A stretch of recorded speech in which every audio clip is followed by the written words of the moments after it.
आप सभी का स्वागत है, अभिनंदन है। नेशनल लेवल स्तर पर 6 दिवसीय faculty development programme Royal College Rajnandgaon द्वारा आयोजित किया जा रहा है। उसमें सभी प्रबुद्ध जीवियों का एवं अतिथियों का मैं हृदय से स्वागत करता हूं, अभिनंदन करता हूं। आज की जो प्रख्यात वक्ता हैं डॉक्टर सोनाली चन्नावर मैम, प्राचार्य महात्मा गांधी महाविद्यालय रायपुर छत्तीसगढ़। मैं आपका सामान्य परिचय बताना चाहूँगा मैम जी। बीएड महाविद्यालय में 18 वर्ष का शिक्षण अनुभव है आपका। केडीडी विज्ञान महाविद्यालय चामोर्सी महाराष्ट्र में 2 वर्ष का शिक्षण अनुभव है। पीटी पंडित सुंदरलाल शर्मा मुक्त विश्वविद्यालय बिलासपुर छत्तीसगढ़ के महाविद्यालय कार्यक्रम समन्वयक के रूप में 10 वर्ष का अनुभव है आपका। राष्ट्रीय और अंतर्राष्ट्रीय पत्रिकाओं में 33 शोध पत्र प्रकाशित किए जा चुके हैं आपके द्वारा मैम। 18 कार्यशालाओं और सम्मेलनों में भाग लिए हैं। राष्ट्रीय वेबिनार विश्वविद्यालय स्तरीय कार्यशाला और वेबिनार में संसाधन व्यक्ति के रूप में आपकी भूमिका रही है मैम। विद्यालय और महाविद्यालय में 15 आमंत्रित अतिथि व्याख्यान आपने अब तक दिए हैं, प्रस्तुत कर चुके हैं। शासकीय 8 वाले महाविद्यालय में मूल्यवर्धित पाठ्यक्रम में अध्यक्ष और संसाधन व्यक्ति के रूप में 3 बार व्याख्यान दे चुके हैं आप। सामाजिक ज्ञान महाविद्यालय भंडारा महाराष्ट्र, साथ ही साथ 10 लघु अवधि पाठ्यक्रम और एफडीपी में भाग लिए हैं। 2 पेटेंट प्रकाशित कर चुके हैं आपके द्वारा। हाल ही में ICSSR दिल्ली में पोस्ट डॉक्टरल फेलोशिप रिपोर्ट प्रस्तुत की गई है आपकी ओर से। 3 अंतर्राष्ट्रीय पत्रिकाओं में समीक्षक सदस्य तथा संपादकीय जो पुस्तकों में 10 अध्याय प्रकाशित किए जा चुके हैं आपकी ओर से। तो सादर आपका जो आज का विषय है मैम, अनुभवात्मक और छात्र केंद्रित शिक्षा, सादर आप आमंत्रित हैं डॉक्टर सोनाली चन्नावर मैम जी।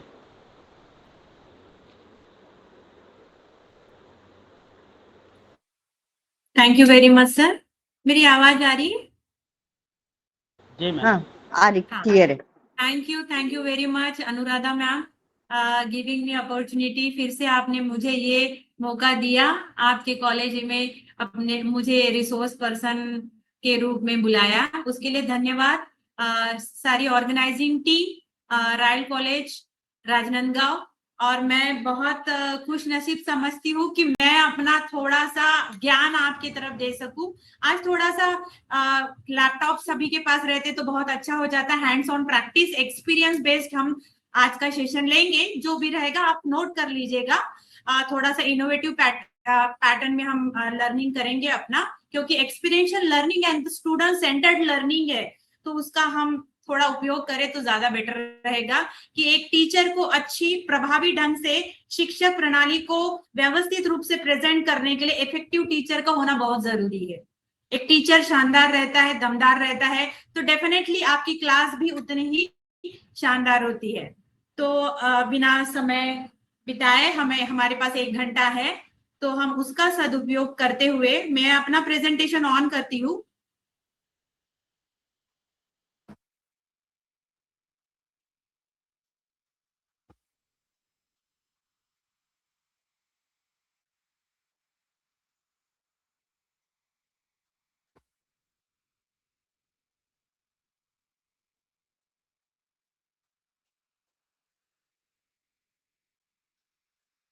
मैम स्क्रीन अवेलेबल हो रही है मेरी? हाँ मैम, क्लियर है, क्लियर। प्रेजेंटेशन वाला मोड दिख रहा है? हाँ, दिख रहा है। प्रेजेंट ये experiential learning and student centred ये वाला स्क्रीन आ गया है ना? नहीं, नहीं आया। नहीं, वो नहीं आया मैम, वो स्लाइड नहीं दिख रही है। Okay fine.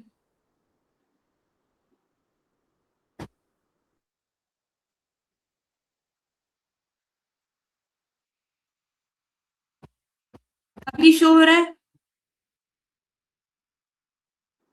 नहीं, अभी नहीं दिख रहा है। ठीक, मैं चेक करती हूँ।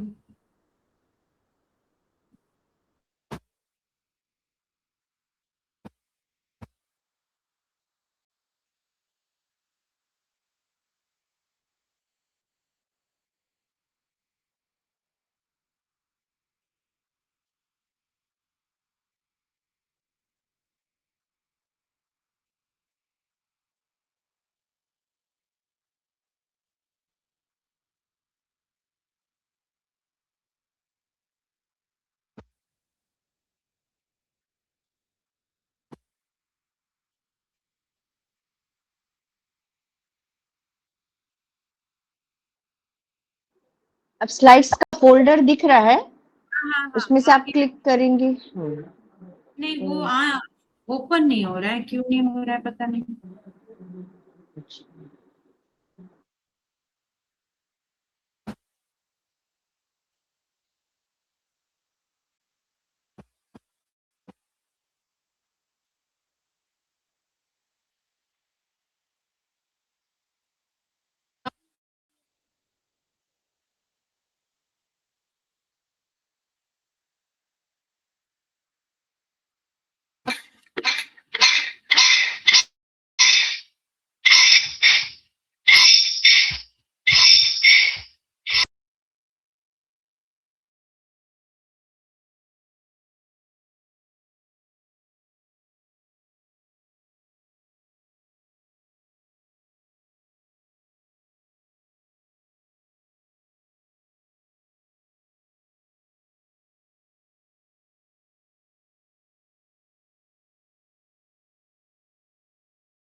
अब विजिबल है okay experiential okay fine, experience centred learning. ठीक ठीक।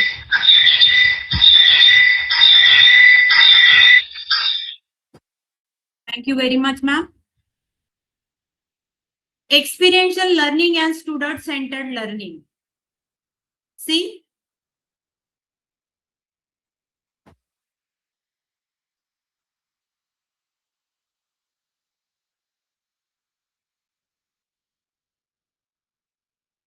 experiential learning and student centered learning, that means the experiential learning is the process in which learning through the experience and focus reflection concept on the learning by doing. उसका मतलब ये होता है कि अनुभवात्मक शिक्षण का तात्पर्य ये होता है कि जो भी हमने अनुभव के द्वारा अध्ययन किया है, जिसका एक्सपीरियंस किया है, उसको हम अपने वर्किंग में यूज करना, that means the learning by doing.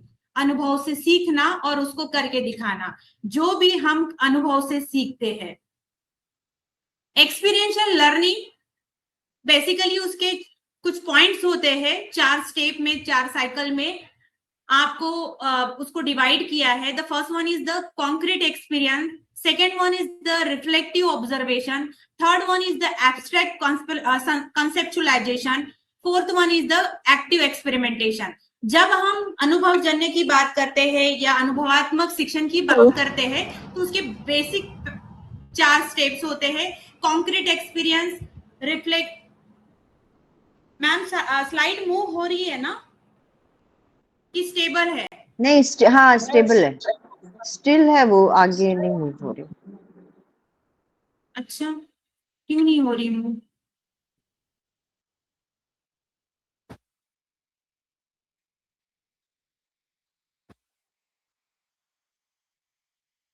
हाँ, मेरे ख्याल से अब आ गया है। हाँ अब हाँ, एक्सपीरियंशियल लर्निंग। हाँ, okay fine. Concept on the learning by doing, करके सीखना हमने बताया था। फिर उसके 4 स्टेप्स बताए थे, concrete, reflective, abstract and active. The experiential learning fulfil the gap between the theory and practical. ऐसा ब्रिज है, ऐसा सेतु का निर्माण होता है जो सैद्धांतिक और प्रायोगिक मार्ग को एक ब्रिज का रूप देके अपनी नॉलेज को कनेक्ट करता है with the help of experience. मतलब हम जो भी एक्सपीरियंस गेन करते हैं via offline, online, whether it is from the resources like our neighbors, our friends, our peers, our teacher. That is the connecting gap between the theory and the practical on the basis of experience. ऐसा ज्ञान का निर्माण जहां पे सैद्धांतिक और प्रायोगिक रास्ता बनता है, ऐसा वो ब्रिज है, वो होता है experiential learning. Second one is the student centred learning. जब हम स्टूडेंट सेंटर्ड लर्निंग की बात करते हैं, छात्र केंद्रित अधिगम. छात्र केंद्रित अधिगम का मतलब ये होता है the student puts position like the driver. जैसे हम गाड़ी चला रहे हैं तो फ्रंट की सीट जो होती है वो ड्राइवर के लिए होती है, जो कहाँ पे हमें जाना है, कहाँ पे हमें पहुंचना है, उसका लोकेशन कहाँ है, कहाँ हमारा गोल है, वो निर्धारित करता है. As like that the student is the driver seat. उसकी पोजीशन रहती है driver seat, giving them increase autonomy in their learning. एक उत्तरदायित्व का निर्माण करता है जहां पे उसका अधिगम का स्थान होता है. The benefit of the student centre learning are numerous, including the development and the sharpening critical thinking. जब हम स्टूडेंट को ऐसा प्लेटफॉर्म का प्रोवाइड करते हैं जिसका एक सुंदर सा वर्ड होता है scaffolding. The word is denoted as the scaffolding, that means to provide the platform to the student. ऐसा प्लेटफॉर्म प्रोवाइड करना है जहां पे बच्चे अपने हेजिटेशन को, अपने फियर को, अपने कॉन्फिडेंस को बिल्डअप करने के लिए वो स्थान प्रोवाइड किया जाता है. That means the scaffolding. This word is given by the Lev Vygotsky in their social learning theory.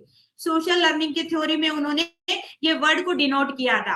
The student-centered learning are the numerous, including the development and sharpening the critical thinking. Definitely उनके जिज्ञासा का निर्माण होता है, उनकी thinking develop होती है, and it is the continuous lifelong process. वो चलती रहती है. जब स्किल डेवलपमेंट का प्रोसेस ऑन हो जाता है तब ये प्रोसेस लाइफ लॉन्ग चलते रहती है.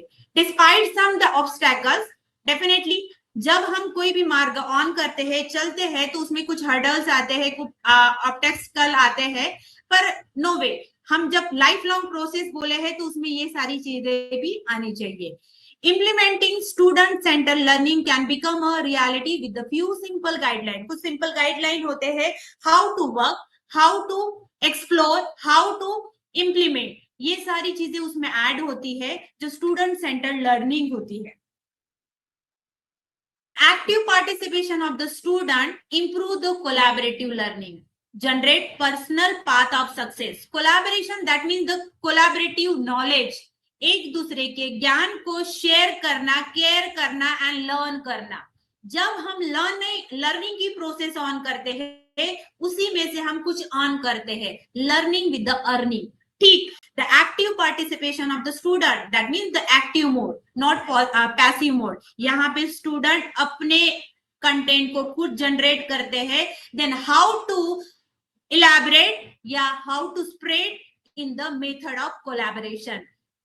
कोलैबोरेशन का मतलब होता है अपने नॉलेज का, अपने ज्ञान का शेयरिंग और spreading. The generate personal path of success. On the basis of collaboration, they can generate their personal path of success. ऐसे सक्सेस का वो बिल्डअप करते हैं जहां पे वो कोलैबोरेशन करते हैं. Some key pillar of this approach.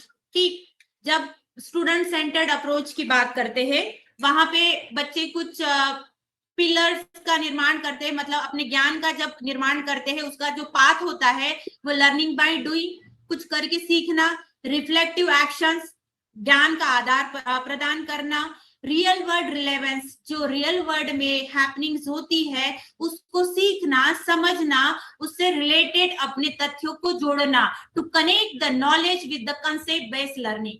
Hands on practice, कुछ एक्टिविटी के थ्रू वो अपनी प्रैक्टिस को डन करते हैं and learning by the experience also. 4 stage model of experiential learning. Another hand the experiential learning, जब student centre learning and experiential learning दोनों साथ में आते हैं, तब जाके ऐसे पाथ का निर्माण होता है. It is also known as the ZPD, zone proximal development. This word also given by the Lev Vygotsky. Lev Vygotsky theory is the socio-cultural development, social interaction and social learning and cultural development of the child. The David Cope the experiential learning design and chairman and founder of this theory is the David Kolb in 1939. Experiential based learning in system. Founded the organization in 1981 to do the advanced research and the practice in the field of experiential learning. उन्होंने कहा था Kolb ने कि 4 ऐसे actions होते हैं जिसके आधार पर हम अपने एक्सपीरियंशियल लर्निंग को बहुत स्ट्रॉन्ग बना सकते हैं. That is the experiencing, reflection, thinking and acting. जो हमने एक्सपीरियंस गेन किया है उस नॉलेज को कैसे हमें रिफ्लेक्ट करना है on the basis of the knowledge. And जब रिफ्लेक्शन होता है, ऑन होता है, उसको थिंक करना है, समझना है, उसका विचार करना है. Then implement this thinking power on the basis of experience और उसको फिर एक्ट करना है. जो हम एक्टिविटी करेंगे, एक्ट प्ले करेंगे, that is the complete process of the stage 4 stage model of the experiential learning. Okay, then he introduce the multi-linear framework for experiential learning that emphasizes significance of the experience in the process of learning. अब उन्होंने कहा था कि इस 4 stage को कैसे हम हमारे लर्निंग प्रोसेस में इनबिल्ड कर सकते हैं. How to uphold the learning pattern and the strategy among the teaching learning process. कैसे हम उसको अपहोल्ड कर सकते हैं. तो Kolb experiential learning theory developed by the Kolb. It is widely recognized. It is a very influencing learning theory to describe how people learn through the experience. उन्होंने ये focus किया कि हर कोई भी व्यक्ति, हर कोई भी टीचर, हर कोई भी पर्सन अपनी नॉलेज को गेन करता है on the basis of their prior knowledge. जो पूर्व का ज्ञान होता है उसके आधार पर नए नॉलेज को कनेक्ट करता है. That is called as the experiential learning. Correct. मतलब आपके पास one is the one variable that is the prior knowledge, पूर्व का ज्ञान, and new knowledge that is gain by the current situation. These 2 variables connect each other and develop the experiential learning. It is called by the Kolb. ठीक. The since learning is a primary process used to navigate the life. आप जिस तरीके से उसको mould करना चाहते हैं, design करना चाहते हैं, उस तरीके से एक्सपीरियंशियल लर्निंग को हम इनोवेटिव वे से डिजाइन करते हैं. Learning occurs in any setting, continuous through out the life. Experiential learning ऐसी महत्वपूर्ण अधिगम प्रणाली है जो हम उसको लाइफ लॉन्ग यूज कर सकते हैं bye using the innovative task. जैसे अभी एक्सपीरियंशियल लर्निंग के साथ हम एआई को कनेक्ट कर सकते हैं. Artificial intelligence, it's a pattern of new networking. ठीक, ऐसा न्यू नेटवर्क है जिसको हम अपने एक्सपीरियंशियल लर्निंग को जोड़ के हम टीचिंग प्रोसेस को और इनोवेटिव, स्मार्ट और स्टैंडर्ड लेवल का बना सकते हैं. The performance improvement learning and the development. उन्होंने जो 4 स्टेप दिए थे, experiential, reflecting, thinking and the acting. The concrete experience.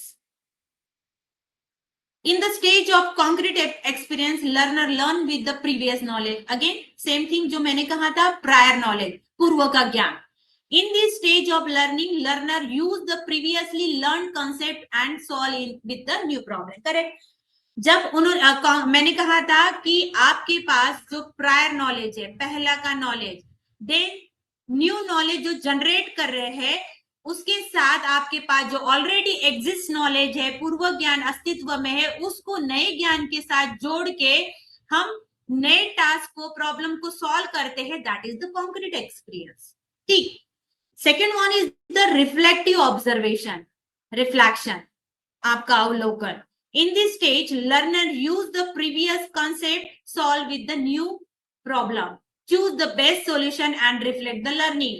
आपके पास वो एक्सपीरियंस गेन है, वो आपके पास नॉलेज है जिसके आधार पर आपने कॉन्क्रीट एक्सपीरियंस का एनहांसमेंट किया है. अब now turn to how to use the concrete experience in the any problem. ठीक. अब उन्होंने कहा, मतलब यहाँ पे कहा गया है कि जब हमारे पास रिफ्लेक्टिव ऑब्जर्वेशन की बारी आती है तो एक लर्नर अपने प्रीवियस नॉलेज का उपयोग करता है, जो उसने कॉन्क्रीट एक्सपीरियंस गेन किया है उसका उपयोग आपके नए प्रॉब्लम में सॉल्व करने के लिए यूज करता है. वो नॉलेज आपके सॉल्यूशन के द्वारा आपके लर्निंग में रिफ्लेक्ट करता है बाय द ऑब्जर्वेशन, अवलोकन करके। Then abstract conceptualization. In this stage, the learner create the theories to prove and explain the experience. Abstract imagination, कल्पना करना, एक थॉट प्रोसेस को जनरेट करना और उसको नई दिशा देना, that is the abstract conceptualization. In this stage, experiential learning gather and analyzes the information and the come to the conclusion. Abstract learning process, it is the higher mental order process. ठीक, जब हम blooms की taxonomy की बात करते हैं तो वहां पे लोअर मेंटल ऑर्डर के प्रोसेस रहते हैं 3, and another one is the remaining 3 is the higher mental order process. First one is the knowledge, second one is the understanding, third one is the application. These 3 are comes under the lower mental order process. मानसिक स्तर की निम्न प्रक्रिया, आपकी ये निम्न process रहती है जहां पे सिर्फ ज्ञान लेना, उसको बोध करना, उसका प्रयोग करना वहां तक सीमित रहता है, करेक्ट। उसके बाद जब हम हायर मेंटल ऑर्डर प्रोसेस में जाते हैं, it's comes under the analysis, विश्लेषण करना, देन संश्लेषण करना, synthesis, and then use in the evaluation and creative mode, that is the higher mental order process, correct. ठीक, एक क्वेश्चन में जनरेट करूंगी to check the higher mental order of the participant, okay. आपको unmute करके answer देना है, ठीक। आप पानी की बोतल खरीद, मान लीजिए आप ट्रेन से सफर कर रहे हैं, फाइन, सभी सुन रहे हैं तो ओके की बटन ऑन करके मैसेज डाले तो मुझे समझ में आएगा कि आप लोग हैं अभी यहाँ पे जुड़े हुए हैं मेरे साथ, ठीक। मान लीजिए, okay fine, good. Nidhi ji का भी आया है, निधि श्रीवास्तव, वेरी गुड। अब देखिए, एक क्वेश्चन अराइज कर रही हूँ कि आप ट्रेन से सफर कर रहे हैं, ठीक, आपके पास पानी नहीं है, आपको प्यास लगी है, प्यास लगी है तो आप देखिए स्टेशन, जैसे भी कोई स्टेशन आया वहां पे 5 मिनट का स्टेशन में गाड़ी रुकी है तो आपको पानी की बोतल लेना है, करेक्ट। पानी की बोतल लेने जाना है तो आप गए, पानी जहां पे बेच रहे हैं वहां पे गए, तो अपनी चॉइस की कौन सी बोतल लेंगे वो टाइप करें, अदरवाइज अनम्यूट करके आंसर दे। अभी मुझे चेक करना है ना, higher mental order, mineral water, yes ma'am, mineral water है, ओके फाइन। और नॉर्मल वाटर भी चल जाएगा, ओके फाइन, नॉर्मल वाटर, ठीक। हाँ माया, हाँ कोई माया शंकर जी हाथ रेज किए, हाँ बताइए बताइए। चलिए निधि जी, आपने बोला है नॉर्मल वाटर या मिनरल वाटर, ठीक। तो आप बोतल खरीदने गए तो सबसे पहले क्या देखेंगे आप बोतल में?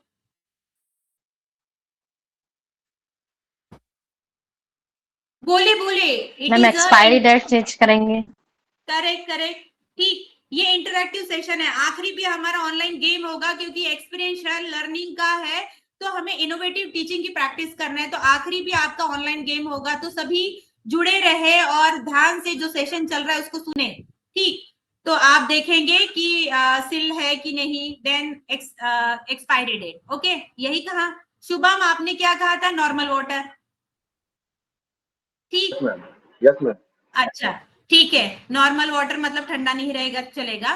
तो बॉटल खरीदे तो सबसे पहले आपने क्या चेक किया है कि वो सील है कि सॉरी टू इंटरप्ट, जो स्टूडेंट्स आंसर करेंगे अपना वीडियो भी ऑन कर लेंगे उस समय, ऑडियो के साथ साथ वीडियो भी, ताकि मैडम को पता रहे कि आंसर कौन कर रहे हैं।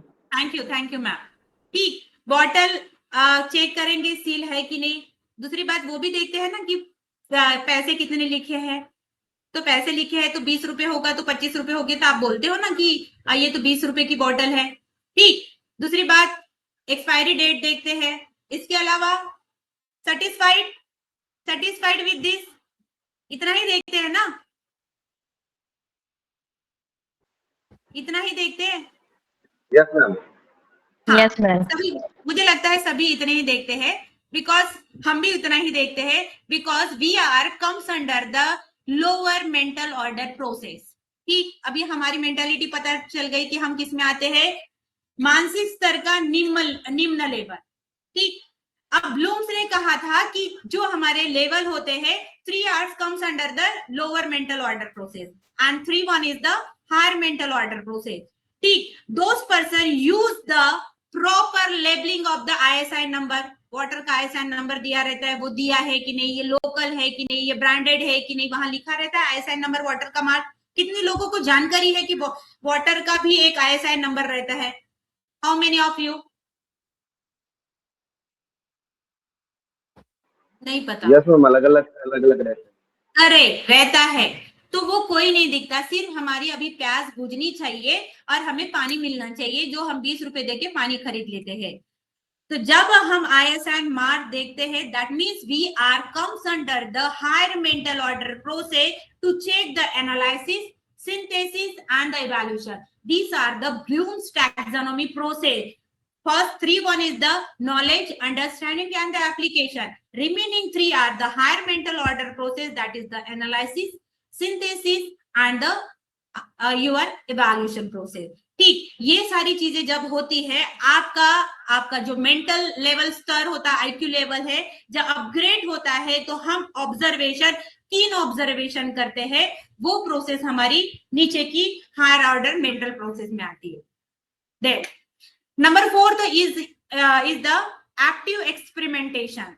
ठीक, सक्रिय अनुभवात्मक। In this stage of learning, the learning applies that they are learn in the stage the learner tests their knowledge to solve the problem. अब सारे चीजों से वो गए हैं stage 1, stage 2 and stage 3. अब now time to evaluate yourself to find out how much knowledge we have. अब हमें यहाँ देखना है कि हमने जो ज्ञान लिया है, अनुभव लिया है, उसको किस तरीके से हमारे समस्या का समाधान हम कर सकते हैं। by learning by doing and the hands on experience. जो भी टास्क आपके स्कूल में, कॉलेज में या स्टूडेंट के सामने हमें परफॉर्म करना है, वो होता है हमारा एक्टिव एक्सपेरिमेंटेशन। ठीक, this is the complete 4 stages of the model. Then approaches to student centered learning. The collaborating learning, the best method for the student. छात्र केंद्रित अधिगम में पहला आता है collaboration. Second one is the inquiry based learning, third one is the problem based learning, team based learning. ठीक, the core principle of the student centred learning, that is the active learning. Student participated active learning in the any process, engaging material through the discussion, project, hands on activities. ऐसे सभी activities में वो participate करते हैं, that is called as the सक्रिय अधिगम प्रणाली। For example, जैसे क्लास में टीचिंग चल रही है, मैम पढ़ा रहे, मान लीजिए जागेश्वरी मैडम पढ़ा रहे, आपको क्वेश्चन कुछ पुटअप करते हैं, उसका आंसर देते हो, या इंटरेक्शन होता है, या कुछ एक्टिविटी के थ्रू पार्टिसिपेशन होता है, that is called as the active participation by engaging with the different type of ideas, innovation and discussion, project, hands-on activities. That is the active learning process. It is a two-way process. Personalized learning. Each student has unique need and learning style. सभी student में अपनी अपनी unique style, identity और ideas होते हैं, सबके अलग अलग होते हैं। Student centre learning method tailor instructed to meet the individual differences. अब सब में अपने अपने इंडिविजुअल डिफरेंसेस होते हैं, हर व्यक्ति, हर स्टूडेंट, प्रत्येक टीचर अलग होते हैं, तो हर स्टूडेंट के पास अपनी आइडियाज होती है। That time a teacher give the platform, that is again called as the scaffolding. ऐसे मंच का निर्माण करना जहां पे छात्र अपने आप को एक्सप्लोर कर सके। द वर्ड एक्सप्लोरिंग लर्नर, छात्र का अन्वेषण करना। ऐसे प्लेटफॉर्म को प्रोवाइड करना जहां पे वो खुद without any hesitation and fear अपने टास्क को प्रेजेंट कर सके by using the different types of ideas and technology. It is called as the personalised learning. Third one is the very good and very useful learning method, that is the collaboration, the sharing of knowledge the learning is social activity, student centre teaching method offered group work, इसमें आप peer work कर सकते हो। Peer मतलब छोटे समूह का group, उसको पीयर कहा जाता है। ग्रुप वर्क, कोऑपरेटिव प्रोजेक्ट, अपने फ्रेंड्स के साथ मिलके ऐसे टास्क को प्रेजेंट करना या कम्युनिकेशन करना, टीम वर्क करना, जिसमें कोलैबोरेटिंग लर्निंग होती है। एक ऐसे लर्निंग स्टेशन का निर्माण होता है जहां पे अपने आइडियाज का आदान प्रदान होता है, that is called as the collaboration learning. ठीक, the collaboration of the ideas, that means the collaborative learning. This word also given by the Lev Vygotsky. The now term is the holistic learning. ठीक, समग्र अधिगम, holistic मतलब overall development of the child. Behind the academic knowledge, holistic learning focuses on the overall development of the child. Holistic learning को भी NAP 2020 में focus किया गया है कि यदि आपको होलिस्टिक लर्निंग को डेवलप करना है तो first of all you have to exercise daily, do meditation, do yoga daily. This is helpful to learn the things newly and the previously. The approach prepares student in the classroom by fostering reliance, adaptability and love to lifelong learning. कि जब ये सारे गुण आते हैं, सबसे पहले जब होलिस्टिक लर्निंग की बात करते हैं तो आपका मेंटली और फिजिकली फिट रहना बहुत जरूरी है। जब आप फिजिकली फिट रहते हैं, that means you have to be mentally fit. आप मेंटली फिट रहते हो तो एनएपी में होलिस्टिक लर्निंग की जब बात कहते हैं तो साथ में ये भी कहा जाता है कि आपका मेंटल हेल्थ भी स्ट्रॉन्ग रहना चाहिए। आप मेंटली फिट है, that means you are physically fit. ठीक, तो ये दोनों एक दूसरे के पूरक है। ठीक, एक ही सिक्के के दो पहलू है। तो होलिस्टिक लर्निंग के लिए आपको क्या करना पड़ेगा, आपको सोशल, आपके थ्योरेटिकल, प्रैक्टिकल नॉलेज के साथ आपको फिजिकल एक्टिविटीज का भी एनहांसमेंट करना होगा, तभी ओवरऑल डेवलपमेंट होता है and it continues with the life long learning. अब देखो, best technical tools for the teaching learning process. एक टीचिंग को एनहांस करने के लिए एआई तो अभी बहुत चल रहा है, चैट जीपीटी यूज कर रहे हैं, जेमिनी यूज कर रहे हैं, बहुत सारी चीजें हैं जिससे हम शॉर्टकट मेथड यूज करते हैं। जितना हेल्पफुल चैट जीपीटी है, आपके सारे क्वेश्चंस के आंसर दे देता है, आपके बहुत सुंदर पिक्चराइजेशन इमेज करता है, कैनवा प्रिंट यूज करता है, आपके पीपीटीज बना देता है। बहुत सारी, मैंने भी ये जो स्लाइड बनाई है ये prezi.com में है। इंटरेस्टिंग और एनहांसिंग मोड में आने के लिए मैंने प्रेजी में स्लाइड प्रिपेयर किया है। तो बहुत सारे टूल होते हैं यहाँ पे, Class Point, Ed Cafe AI, Kahoot है, नियर बाय। एक टीचर को अपनी क्लास को बहुत ही इंटरेक्टिव और इंटरेस्टिंग बनाने के लिए कहूट भी बहुत अच्छा एक ऐसा ऐप है जिसके थ्रू हम क्लास को बहुत अच्छा बना सकते हैं। मेंटीमीटर है जिसको और इंटरेस्टिंग बनाया जा सकता है, थोड़ा सा मेहनत करना पड़ता है, क्वेश्चन को फ्रेम करना पड़ता है। फिर एड पजल्स है, गूगल फॉर्म्स है, पेडलेट है, मीरो है, कमी है, इतने सारे 19 दिए हैं। इसके अपार्ट फ्रॉम और इसके बहुत सारे एआई के टूल है जिससे हम क्लास को एनहांसिंग बना सकते हैं। बट जो भी एआई आर्टिफिशियल इंटेलिजेंस जनरेट करता है उसको आपको पढ़ने की जरूरत है। शॉर्टकट चीजें बहुत ही ज्यादा लॉन्ग टाइम में यूज नहीं की जा सकती है। उसको समझना, पढ़ना, आपके रिलेवेंट है कि नहीं, वो अपने हिसाब से सारी चीजें दे देता है, but it is relevant to your topic और नॉट, दैट इज इंपॉर्टेंट। आपको वो भी चेक करना पड़ेगा how much it is useful. ठीक, अब हम यहाँ पे देखेंगे कि एड कैफे एआई जो है वो किस तरीके से यहाँ पे यूज किया जाता है।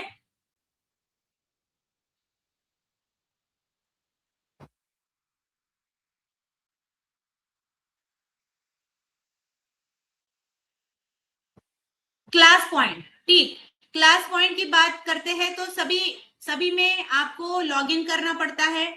लॉगिन का ऑप्शन दिया रहता है।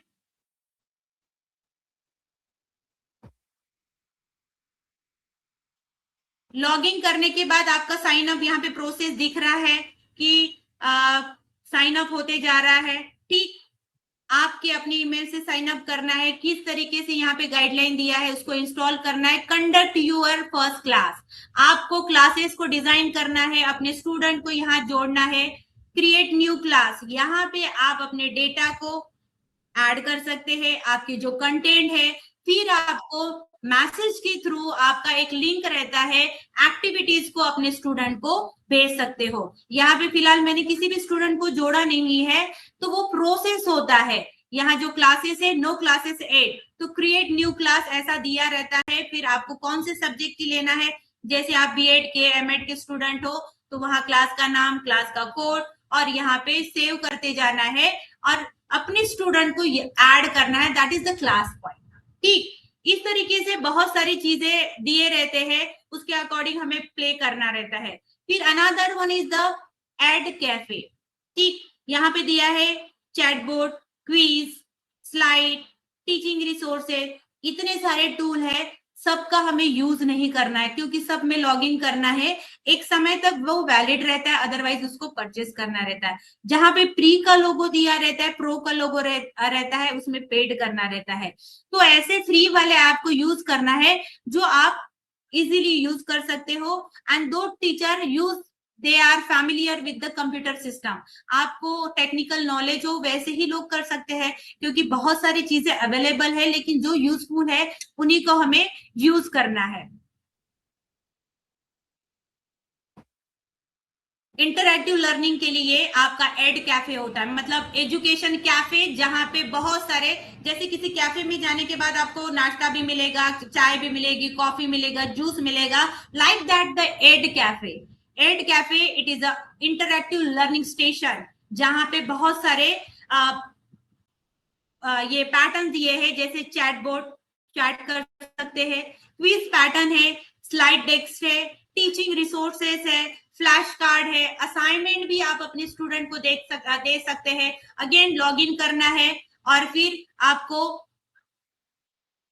ऐसी क्लास जनरेट होगी जिसमें स्टूडेंट की एक्टिविटीज होती है, असाइनमेंट होते हैं, आपको किस तरीके से स्लाइड करना है, स्लाइड बनाना है, फिर आपको क्विज बनाना है, चैट बोर्ड करना है, मतलब आप अपने स्टूडेंट के साथ इंटरैक्टिव सेशन यूज करना चाहते हो, सभी को यहाँ कनेक्ट करते हुए ये आपका एड कैफे जनरेट होता है, जहां पे आपके कंटेंट का इंटरेक्शन होता है। That's why it is called as the Ed Cafe. ठीक, पहला था हमारा Class Point, second one is the Ed Cafe.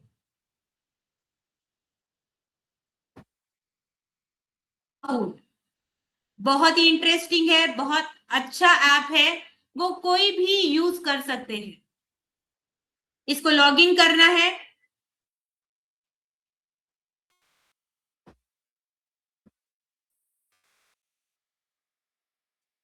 ठीक, लॉग इन करने के बाद हमारा ऐसा पेज ओपन होता है। पेज आपको दिख रहा है, जब हम लॉग इन करेंगे हमारा ऐसा डैशबोर्ड ओपन होता है, आपको दिख रहा है सभी को? Yes ma'am. हाँ, ठीक, अभी सभी कोई अपने अपने मोबाइल अपने पास रखेंगे, एक छोटा सा गेम खेलेंगे हम। ठीक, जो मैं पिन बोलूंगी अपने पिन में आपको लोड करना है और गेम खेलेंगे, ऑनलाइन गेम। यदि हम जब क्लास में पढ़ाते, कोई भी टीचर क्लास में पढ़ाते, उसके बाद हमें जो पढ़ाया है उसके क्वेश्चन के आंसर चाहिए कि कितने लोग आपका तन मन धन लगा के यहाँ पे क्लास अटेंड कर रहे हैं, वो पता चल जाएगा जल्दी। ठीक, अब हमने आज पढ़ा था कोल्ब की theory, experiential learning, student based learning, उसके बाद उसके 4 स्टेप थे वो पढ़े थे। तो मैं यहाँ पे क्वेश्चन पूछूंगी, पता चल जाएगा कि how many are attentive in my class. Okay, हम गेम खेलेंगे। सबसे पहले आपको करना है, गूगल में जाइए, गूगल में काहूट टाइप कीजिए, KAHOOT।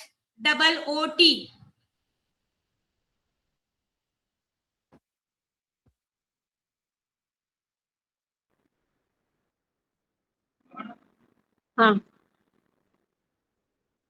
मैं डॉक्टर संध्या मोहबे, सहायक प्राध्यापक, रॉयल कॉलेज राजनांदगांव, आप सभी सम्मानित जनों को सादर नमस्कार करती हूँ।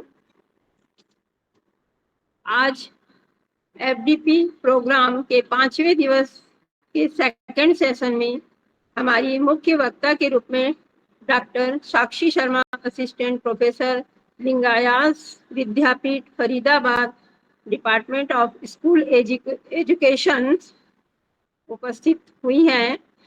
मैम के बारे में मैं संक्षिप्त परिचय देना चाहूँगी।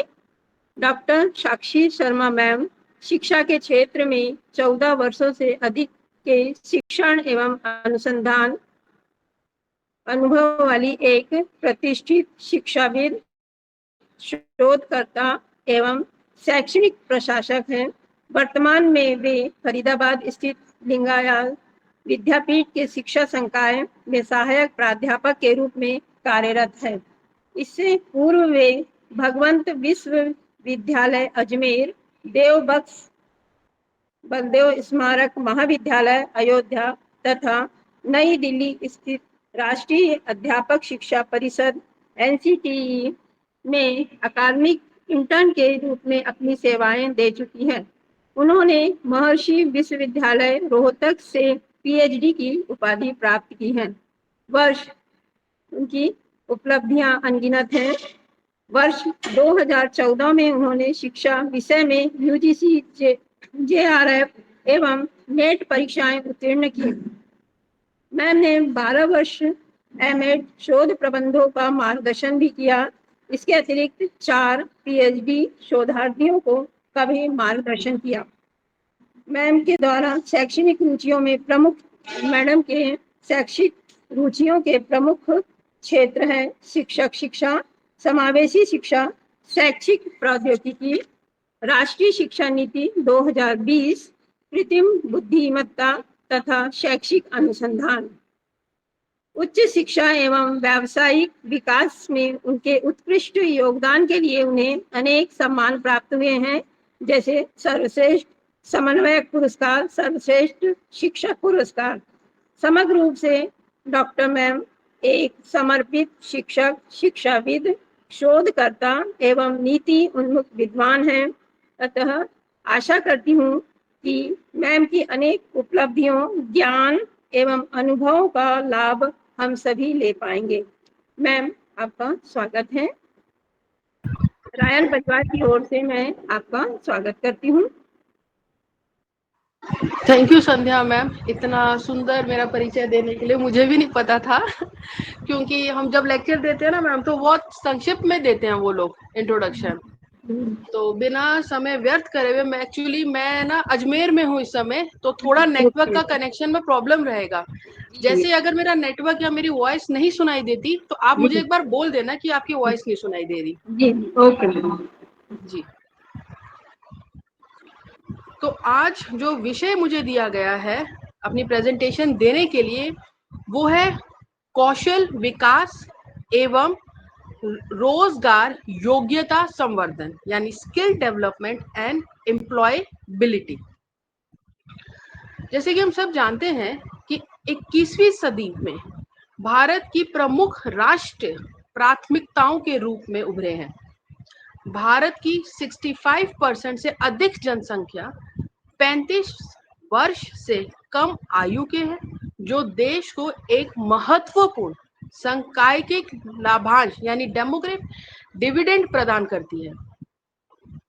किंतु इस डेमोग्राफिक डिविडेंड का उत्पादक मानव संसाधन में परिवर्तन करने के लिए कौशल विकास, व्यावसायिक शिक्षा, उद्योग उन्मुख प्रशिक्षण, उद्यमिता तथा आजीवन अधिगम, जिसे हम लाइफ लॉन्ग लर्निंग कहते हैं, में निरंतर निवेश की आवश्यक है। भारत सरकार ने अभी एक स्कीम भी स्टार्ट करी थी, आप सबको भी सुना होगा आप लोगों ने, स्किल इंडिया मिशन, जिसके अंतर्गत अनेक प्रमुख यानी फ्लैगशिप कार्यक्रम प्रारंभ किए गए हैं, जिनका सिर्फ एक ही उद्देश्य है, विकसित भारत 2047।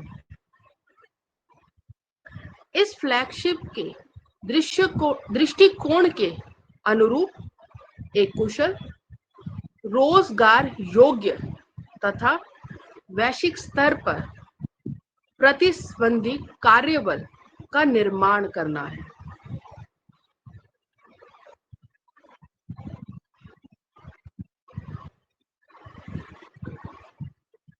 अब हम पहले डिस्कस करेंगे कि स्किल डेवलपमेंट और एम्प्लॉयबिलिटी का कंसेप्ट क्या है, इसको हम आम भाषा में क्या बोलते हैं।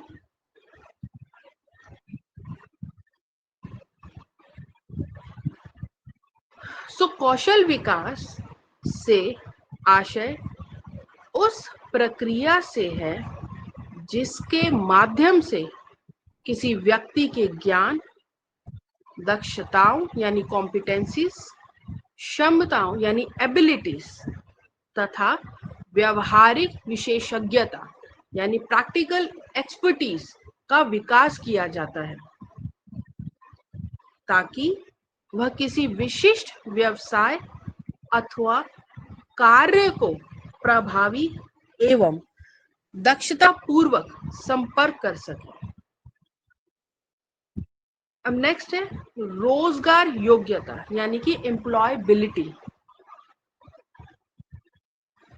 रोजगार योग्यता से तात्पर्य किसी व्यक्ति की उस क्षमताओं से है जिसके माध्यम से वह प्रासंगिक ज्ञान, तकनीकी कौशल, सॉफ्ट स्किल्स तथा व्यावसायिक दक्षताओं के आधार पर रोजगार प्राप्त कर सके, उसे बनाए रख सके तथा अपने करियर में निरंतर प्रगति कर सके। अब एम्प्लॉयबिलिटी के कुछ प्रमुख कौशल हैं, यानी कि इसको बनाए रखने के लिए कुछ ऐसी स्किल्स हैं जो हमें होनी चाहिए, और अगर नहीं है तो पहले उसे हम डेवलप करें, जिसमें से पहला है संचार कौशल, कम्युनिकेशन स्किल्स।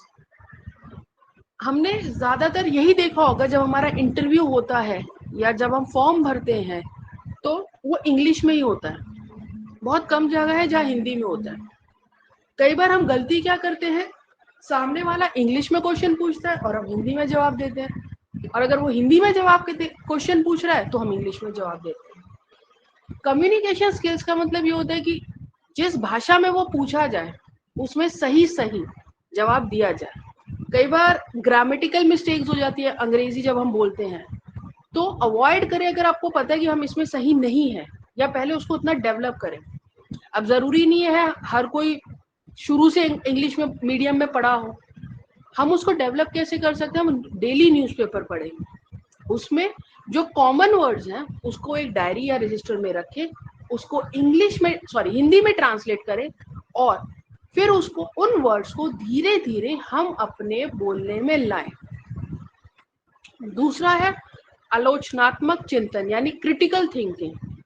हम सब शिक्षक या जब स्टूडेंट्स होते हैं हम सब बात करते हैं क्रिटिकल थिंकिंग के लिए, लेकिन उसको डेवलप कितना करते हैं, या जब उसकी जरूरत पड़ती है तो हम उसको कितना यूज करते हैं। नेक्स्ट है प्रॉब्लम सॉल्विंग, समस्या समाधान कौशल। मेरे को ये लगता है कि जब कोई समस्या आती है तो उसका समाधान भी हमारे पास होता है, लेकिन हम सब डरते हैं उस समाधान को इम्प्लीमेंट करने के लिए। लेकिन अगर आपको उसका थोड़ा 10% या 15% भी समाधान पता है तो अपने किसी सीनियर से हम उसको डिस्कस करें, उसको वो और निखार के उस समाधान को आपको बताएंगे और फिर हम उसको यूज कर सकते हैं। लेकिन ये नहीं है कि अगर कोई प्रॉब्लम आ गई तो हम बैठ जाएं, कि आगे नहीं बढ़ना। नेक्स्ट है डिजिटल लिटरेसी। डिजिटल लिटरेसी हो गया जब हम ये कंप्यूटर और ये अपने स्मार्ट बोर्ड वगैरह जितनी भी डिजिटल टेक्नोलॉजी है उसको हम कितने अच्छे तरीके से यूज कर सकते हैं। अब हम सबने सुना होगा पावर पॉइंट प्रेजेंटेशन। हम जब भी प्रेजेंटेशन देते हैं तो पीपीटी पे बनाते हैं। एक और बहुत सारी टूल्स हैं, लेकिन एक टूल आता है, आपने सबने सुना होगा कैनवा। मैंने जितने भी शिक्षकों से या स्टूडेंट से बात करी सब ये कहते हैं मैडम कैनवा आता तो है लेकिन हमने कभी उस पर काम नहीं किया। आप जब तक काम नहीं करेंगे आपको नहीं आएगा। आजकल कई ऐसे स्टूडेंट्स हैं जो प्रेजेंटेशन ही कैनवा पे बना, मैं मानती हूँ उसको बहुत टाइम टेकिंग है, उसके एडजस्टमेंट्स में बहुत टाइम लगता है, लेकिन उसके टेम्पलेट्स जो फ्री ऑफ कॉस्ट वाला वर्जन है कैनवा का आप उसको यूज कर सकते हैं। उसके जो टेम्पलेट्स हैं वो बहुत अच्छे हैं। नेक्स्ट है हमारा टीम वर्क। जब हम टीम में काम करते हैं ना तो वो कई बार क्या होता है पूरी टीम काम करती है, क्रेडिट पे सब अलग हो जाते हैं कि मैंने इतना काम किया उसने इतना काम किया। अगर आप टीम पे है तो जो बंदा जिस काम को करने में सक्षम है वो वही करेगा। अगर वो उस काम को करने में सक्षम नहीं है तो आप उसको कुछ ऐसा काम कर दीजिए जो वो कर सके। लेकिन जब वर्क अकम्प्लिश होगा तो नाम सिर्फ टीम का ही होगा, एक बंदे का नहीं होगा। तो जब टीम आपकी बनाई जाती है तो टीम में कई बार होता है जिसे हम नहीं भी चाहते उसको भी टीम में लेना पड़ता है, लेकिन अगर काम पूरा करना है तो टीम वर्क में काम करना पड़ेगा आपको। हम ब्लेम नहीं कर सकते कि इसने ये काम नहीं करा या ये काम करने के योग्य नहीं है। अगर वो सेलेक्ट हुआ है या सेलेक्ट हुई है तो कुछ तो वो काम कर ही सकती होंगी। नेक्स्ट है लीडरशिप। लीडरशिप लेना सब चाहते हैं, लेकिन करता कौन है? मुझे ऐसा लगता है लीडर में और बॉस में बहुत फर्क है। जो बॉस है वो दूसरों से काम करवाते हैं, और जब प्रेजेंटेशन की बारी होती है हमने करा। जो लीडर है, अगर उसकी टीम को काम नहीं आता तो लीडर खुद काम करता है, ताकि टीम पे ब्लेम ना आए कि टीम ने कुछ नहीं करा। और अगर गलती हो जाए तो उसमें लीडर खुद अपने आप पे ब्लेम रहे कि सर मैं इनको सिखाने में नहीं सही था। जबकि बॉस तो सीधा, मेरे को ऐसा लगता है बॉस सीधा कर देता है कि नहीं ये टीम ने काम नहीं किया सर, मैं क्या करूं। तो ये टीम वर्क में भी आ गया, आपका लीडरशिप में भी आ गया। लीडरशिप में आपको स्किल्स आइडेंटिफाई करनी है, जैसे कि टॉपिक ही है आपका स्किल एंड एम्प्लॉयबिलिटी। तो स्किल आपकी यही है कि आपको आइडेंटिफाई करनी है कि कौन सा आपका टीम का जो मेंबर है वो किस काम में अच्छा है और वो क्या काम नहीं कर सकता। तो उसको वो काम नहीं दिया जाना चाहिए जो वो नहीं कर सकता, उसको वही दिया जाए। अब हो सकता है आप क्या सर इसे तो कुछ आता ही नहीं ना, ये इस काम में अच्छा है ना, तो कोई बात नहीं, उसको डाटा एंट्री में या किसी कोई ऐसा काम कर दो कि वो बैठ के पूरा दिन उसमें लगा रहे। और वो भी नहीं कर सकता तो एटलीस्ट वो ये तो लिख सकता है कि बाकी बंदों ने आज क्या क्या काम किया। इस हिसाब से आपकी रिपोर्टिंग भी तैयार हो जाएगी। नेक्स्ट है आपका क्रिएटिविटी एंड इनोवेशन, रचनात्मक एवं नवाचार। चीजें कुछ ऐसी हुई होती है जो पहले से कर रखी है, उसमें आप अपनी क्रिएटिविटी और इनोवेशन कैसे डालते हैं। जैसे मेरे कई स्टूडेंट्स हैं, मैंने कई कॉलेजेस और यूनिवर्सिटीज में काम किया, तो वो क्या करते हैं प्रैक्टिकल फाइल जो पुरानी होती है ना उसी को देख के बना देते हैं, और कुछ तो बहुत ही अच्छी होती हैं। अब उसमें जब मुझसे स्टूडेंट्स पूछते हैं तो मैं उनसे यही कहती हूँ ये फाइल्स में बहुत सालों से देखती आ रही हूँ, तुम लोगों ने इसमें अलग क्या किया। अब कुछ स्टूडेंट्स तो कर लेते हैं और कुछ स्टूडेंट्स को नहीं आता कि आप बता दीजिए इसमें हम क्या अलग करें, तो मुझे ही उन्हें को आइडिया देना होता है। लेकिन वो मैं तब दे पाऊंगी जब मुझे आता हो, और मुझे ये भी देखना है कि सबकी फाइल्स एक जैसी ना हो या सबके असाइनमेंट एक जैसे ना हो, अलग अलग होने चाहिए। ऐसे ही है। नेक्स्ट है एंटरप्रेन्योरशिप स्किल्स। अब हमने जब एज ए लीडर आइडेंटिफाई कर लिया, टीम वर्क भी देख लिया, सब कुछ देख लिया, ये ऊपर की जितनी ही मैंने आपसे स्किल्स करी, एंटरप्रेन्योरशिप आप सबको पता है कि स्मॉल स्केल्स के जो बिजनेस होते हैं। अब मेरी एक स्टूडेंट है, वो बहुत अच्छी चॉकलेट्स बनाती है, बहुत अच्छी। तो मैंने उससे यही कहा कि तुम अपना ये पार्ट टाइम काम स्टार्ट कर सकती हो, अगर घर वाले अलाउ नहीं करते तो फ्रेंड्स के साथ या ऑनलाइन कहीं पर भी ये बिजनेस स्टार्ट कर सकते हैं। और उसने अभी स्टार्ट किया है, तो मतलब उसका अब ये है कि उसकी खुद के जो मंथली जो उसकी जितना भी उसका खर्चा होता है वो निकाल लेती है। तो एज ए टीचर हमें आइडेंटिफाई करना पड़ेगा, प्लस आपके स्टूडेंट के साथ कैसे रिलेशन है। कई बार स्टूडेंट्स खुल के बोल पाते और कई बार नहीं खुल के बोल पाते, तो आपको इतना भी उनके साथ फ्रैंक नहीं होना कि वो कुछ भी बोल दें, और इतना कम भी नहीं होना कि उनको प्रॉब्लम हो तो वो आपसे डिस्कस ना कर पाए। नेक्स्ट है अनुकूलन क्षमता एवं आजीवन अधिगम, यानी adaptability and life long learning.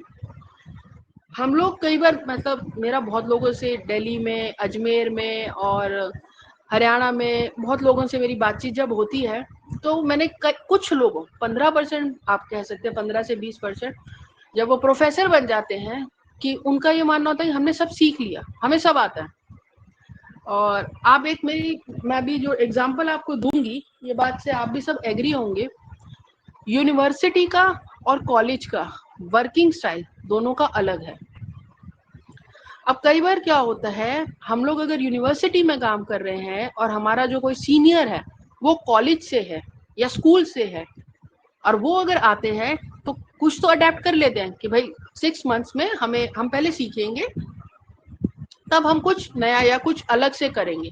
लेकिन कुछ लोग क्या होते हैं, वो ये मानते नहीं जो हम कॉलेज में सीख के आए हैं वो बिल्कुल सही है, वो यूनिवर्सिटी के रूल से नहीं चलेंगे। जैसे कि आपको पता होगा यूनिवर्सिटीज में तो पीएचडीज भी होती है, लेकिन कॉलेज में नहीं होती। यूनिवर्सिटीज में डीआरसी होती है, डिपार्टमेंटल रिसर्च कमेटी, आरपीएससीज होती है, रिसर्च प्रोग्रेस एडवाइजरी कमेटी, लेकिन ये सब चीजें कॉलेज में नहीं होती।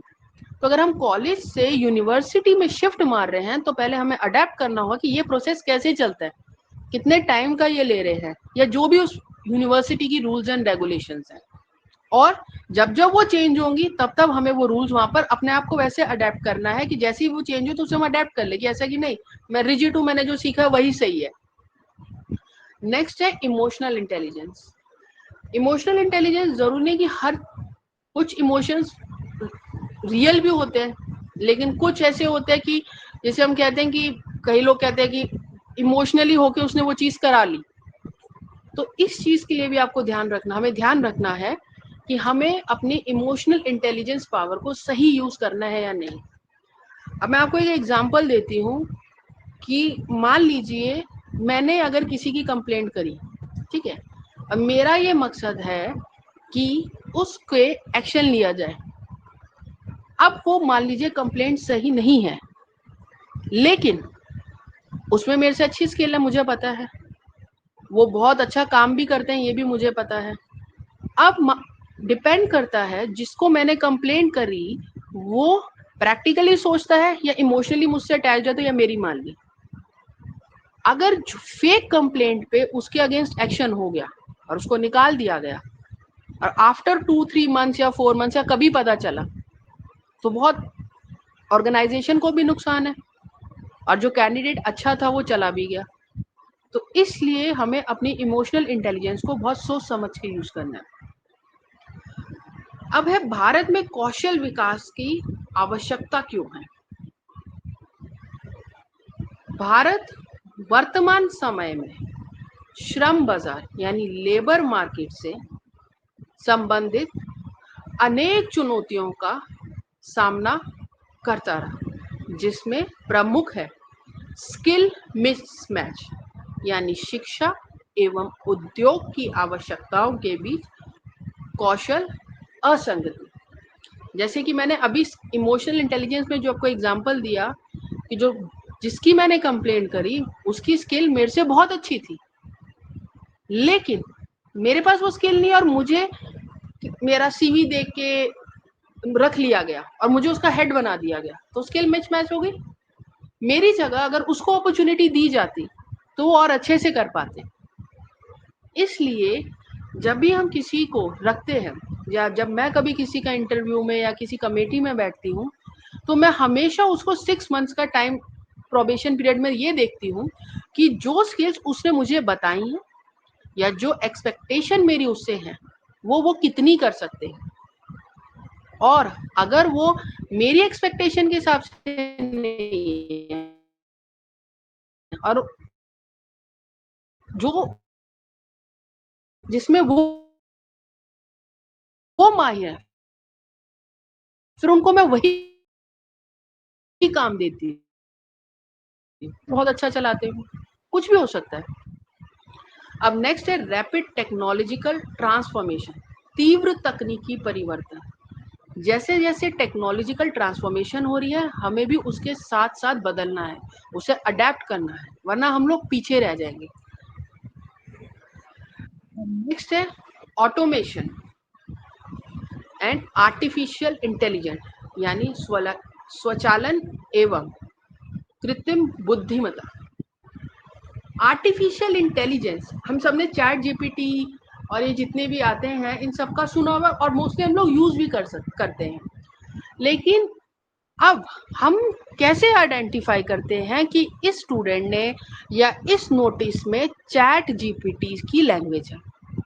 चैट जीपीटी क्या करता है, जब वो एंड लगाता है AND एंड, उससे पहले कॉमा लगा देता है, उससे पता चल जाता है इसने AI से लैंग्वेज ली है। तो जब आप AI को आप यूज करिए, क्योंकि हम सब यूज करते हैं AI को, लेकिन AI को कैसे स्मार्टली यूज करना है वो आप पे डिपेंड करता है। फिर है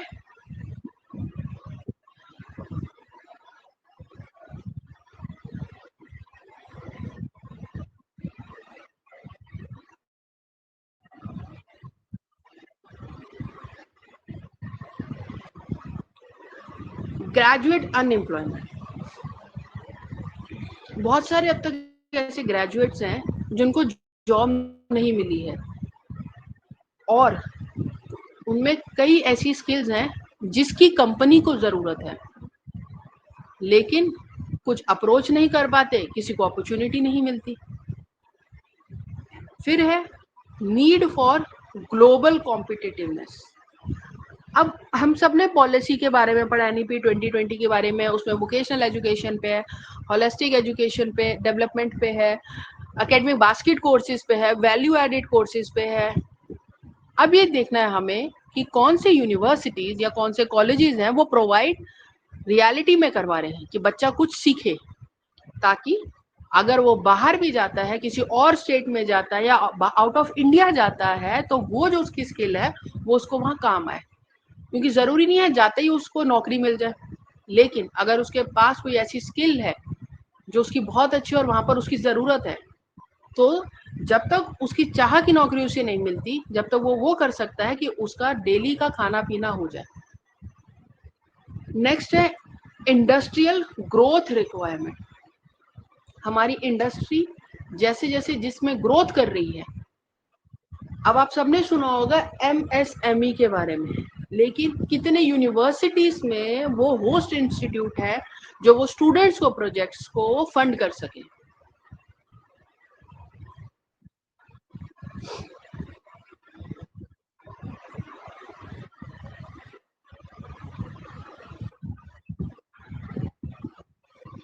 हाल के अध्ययनों से ये स्पष्ट हुआ है कि उच्च शैक्षिक योग्यता प्राप्त करने के बावजूद रोजगार योग्यता एवं गंभीर चुनौती बनी हुई है। AI अब प्रारंभिक स्तर यानी एंट्री लेवल के अनेक कार्यों का निष्पादक करने लगी है, जिसके कारण उन्नत डिजिटल एवं तकनीकी कौशलों की मांग तेजी से बढ़ रही है। कौशल विकास को समर्थन देने वाली कुछ सरकारी नीतियां हैं, जैसे कि राष्ट्रीय शिक्षा नीति NEP 2020। अब राष्ट्रीय शिक्षा नीति यानी NEP 2020 में कौशल विकास पर विशेष बल दिया गया है। इसमें प्रमुख प्रावधान है जैसे व्यावसायिक शिक्षा का मुख्य धारा की शिक्षा में एकीकरण,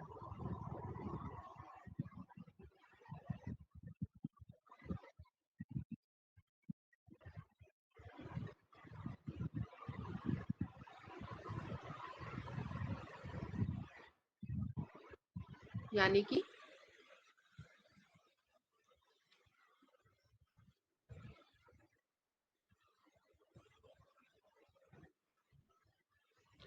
वोकेशनल, एजुकेशनल और इंटीग्रेशन। अब वोकेशनल एजुकेशन को आप इंटीग्रेट कैसे करेंगे अपने करिकुलम में? जैसे कि मैंने आपसे अभी कहा, हम वैल्यू एडेड कोर्स दे सकते हैं, एकेडमिक बास्केट कोर्स दे सकते हैं, स्किल इनहेंसमेंट कोर्स हो सकते हैं, प्रोफेशनल कोर्सेज हो सकते हैं। अब ये कोर्सेज आप अपने जहाँ पर आपका कॉलेज है या यूनिवर्सिटी है उसके वहाँ पर क्या डिमांड है उसी को दें, प्लस ग्लोबल मार्केट में उसकी कितनी वैल्यू है। जैसे कि अभी सब इंडियन नॉलेज सिस्टम पे बहुत काम कर रहे हैं, पेडागॉजीज पे बहुत काम कर रहे हैं। अब नेक्स्ट है स्किल बेस्ड लर्निंग। हमारी जो लर्निंग है वो हमेशा स्किल बेस्ड होनी चाहिए, यानी कि उसका प्रैक्टिकल इम्प्लीकेशन जरूर होना चाहिए। फिर है multi disciplinary education. Multi disciplinary, अब जैसे एकेडमिक बास्केट जो कोर्सेज होते हैं वो जितने भी, अगर आपका कॉलेज है या यूनिवर्सिटी है तो बहुत सारे डिपार्टमेंट्स होते हैं उसमें। जब डिपार्टमेंट वाइज वो कोर्स देते हैं, मान लीजिए मेरा एक स्टूडेंट है बीएड का, उसको फैशन में या फोटोग्राफी में बहुत इंटरेस्ट है, लेकिन बीएड में रहते वो कर नहीं सकता, लेकिन एकेडमिक बास्केट कोर्सेज के थ्रू वो अपनी इस स्किल को भी एनहांस कर सकता है उस कोर्स को ज्वाइन करके। नेक्स्ट है इंटर्नशिप अपॉर्चुनिटीज। इंटर्नशिप हमारे बीएड में जैसे होती हैं पूरे 6 मंथ्स की जो होती है उसमें हम अच्छे स्कूल्स में भेजें, प्लस जब वो बच्चा इंटर्नशिप करके आता है तो हमें उसका ये देखना है कि उसका आउटपुट लेवल क्या है, उसने क्या सीखा वहां पर।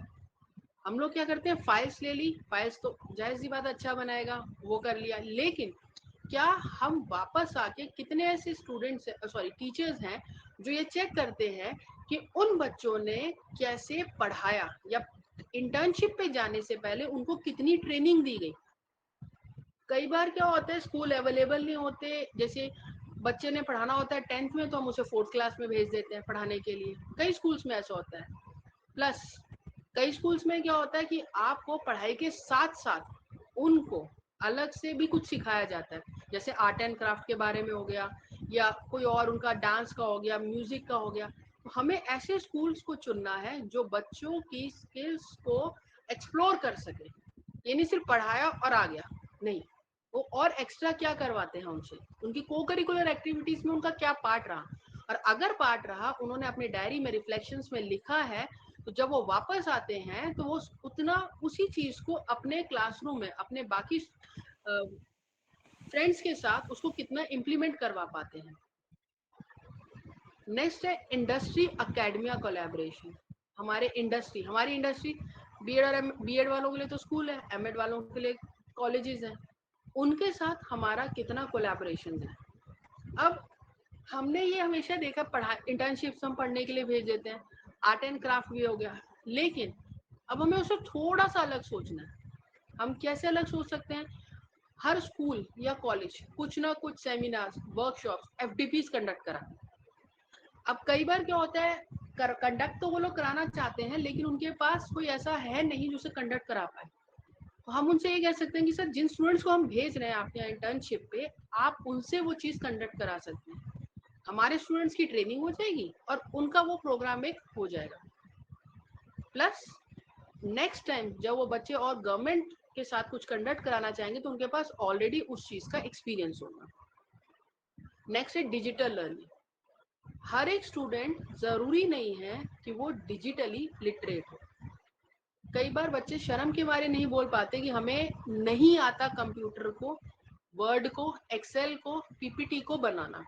इनफैक्ट एक एग्जांपल मैं आपको देती हूँ, मैं एनसीटी में थी 2019-20 में, तो हम लोगों का जब सिलेक्शन हुआ तो एक मैं नाम नहीं बताऊंगी उस कैंडिडेट का, आईपी की स्टूडेंट थी, क्रिश्चियन थी, बहुत अच्छी थी, उसने इंटरव्यू बहुत अच्छे से क्लियर करा, लेकिन उनको पीपीटी तक नहीं बनानी आती थी।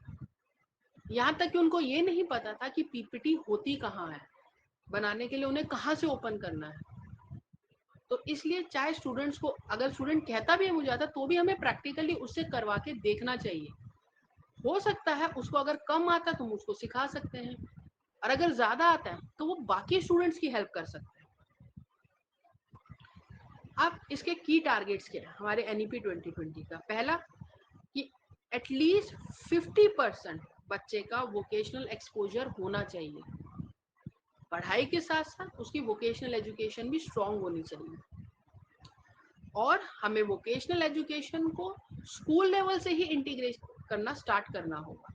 हमारे करिकुलम जो स्कूल का है उसी में ही इंटीग्रेट, कई स्कूल्स कर रहे हैं लेकिन सब नहीं कर रहे हैं, और उसकी वजह से क्या होता है, जब वो हमारी यूनिवर्सिटी ने जैसे एक स्कीम चलाई है लर्न वाइल अर्न, कि अगर उस बच्चे ने स्कूल टाइम पे उसकी स्किल बहुत अच्छी है, तो मेरी यूनिवर्सिटी 5 डेज वीक है, तो पढ़ाई के साथ साथ वो सैटरडे को अपनी स्किल के लिए, जिस भी स्किल में वो अच्छा है उसमें वो जॉब ले सकता है, प्लस उसको सैलरी मिलती है। तो ये तभी हो पाएगा जब उसके पास कोई स्किल होगी। नेक्स्ट है flexible entry and exit system. कई जगह ये स्टार्ट कर दिया है लेकिन अभी ये पूरी तरह से हर जगह स्टार्ट नहीं हुआ। Then multiple pathways for skill acquisition. Skill को लेने के लिए मल्टीपल, बहुत सारी ऐसी चीजें होनी चाहिए जहां से बच्चा स्किल ले सके।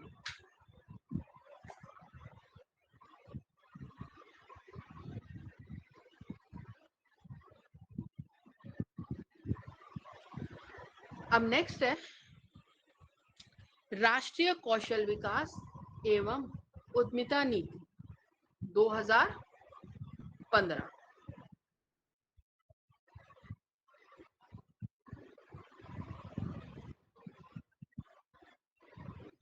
यानी national skill development and entrepreneurship policy.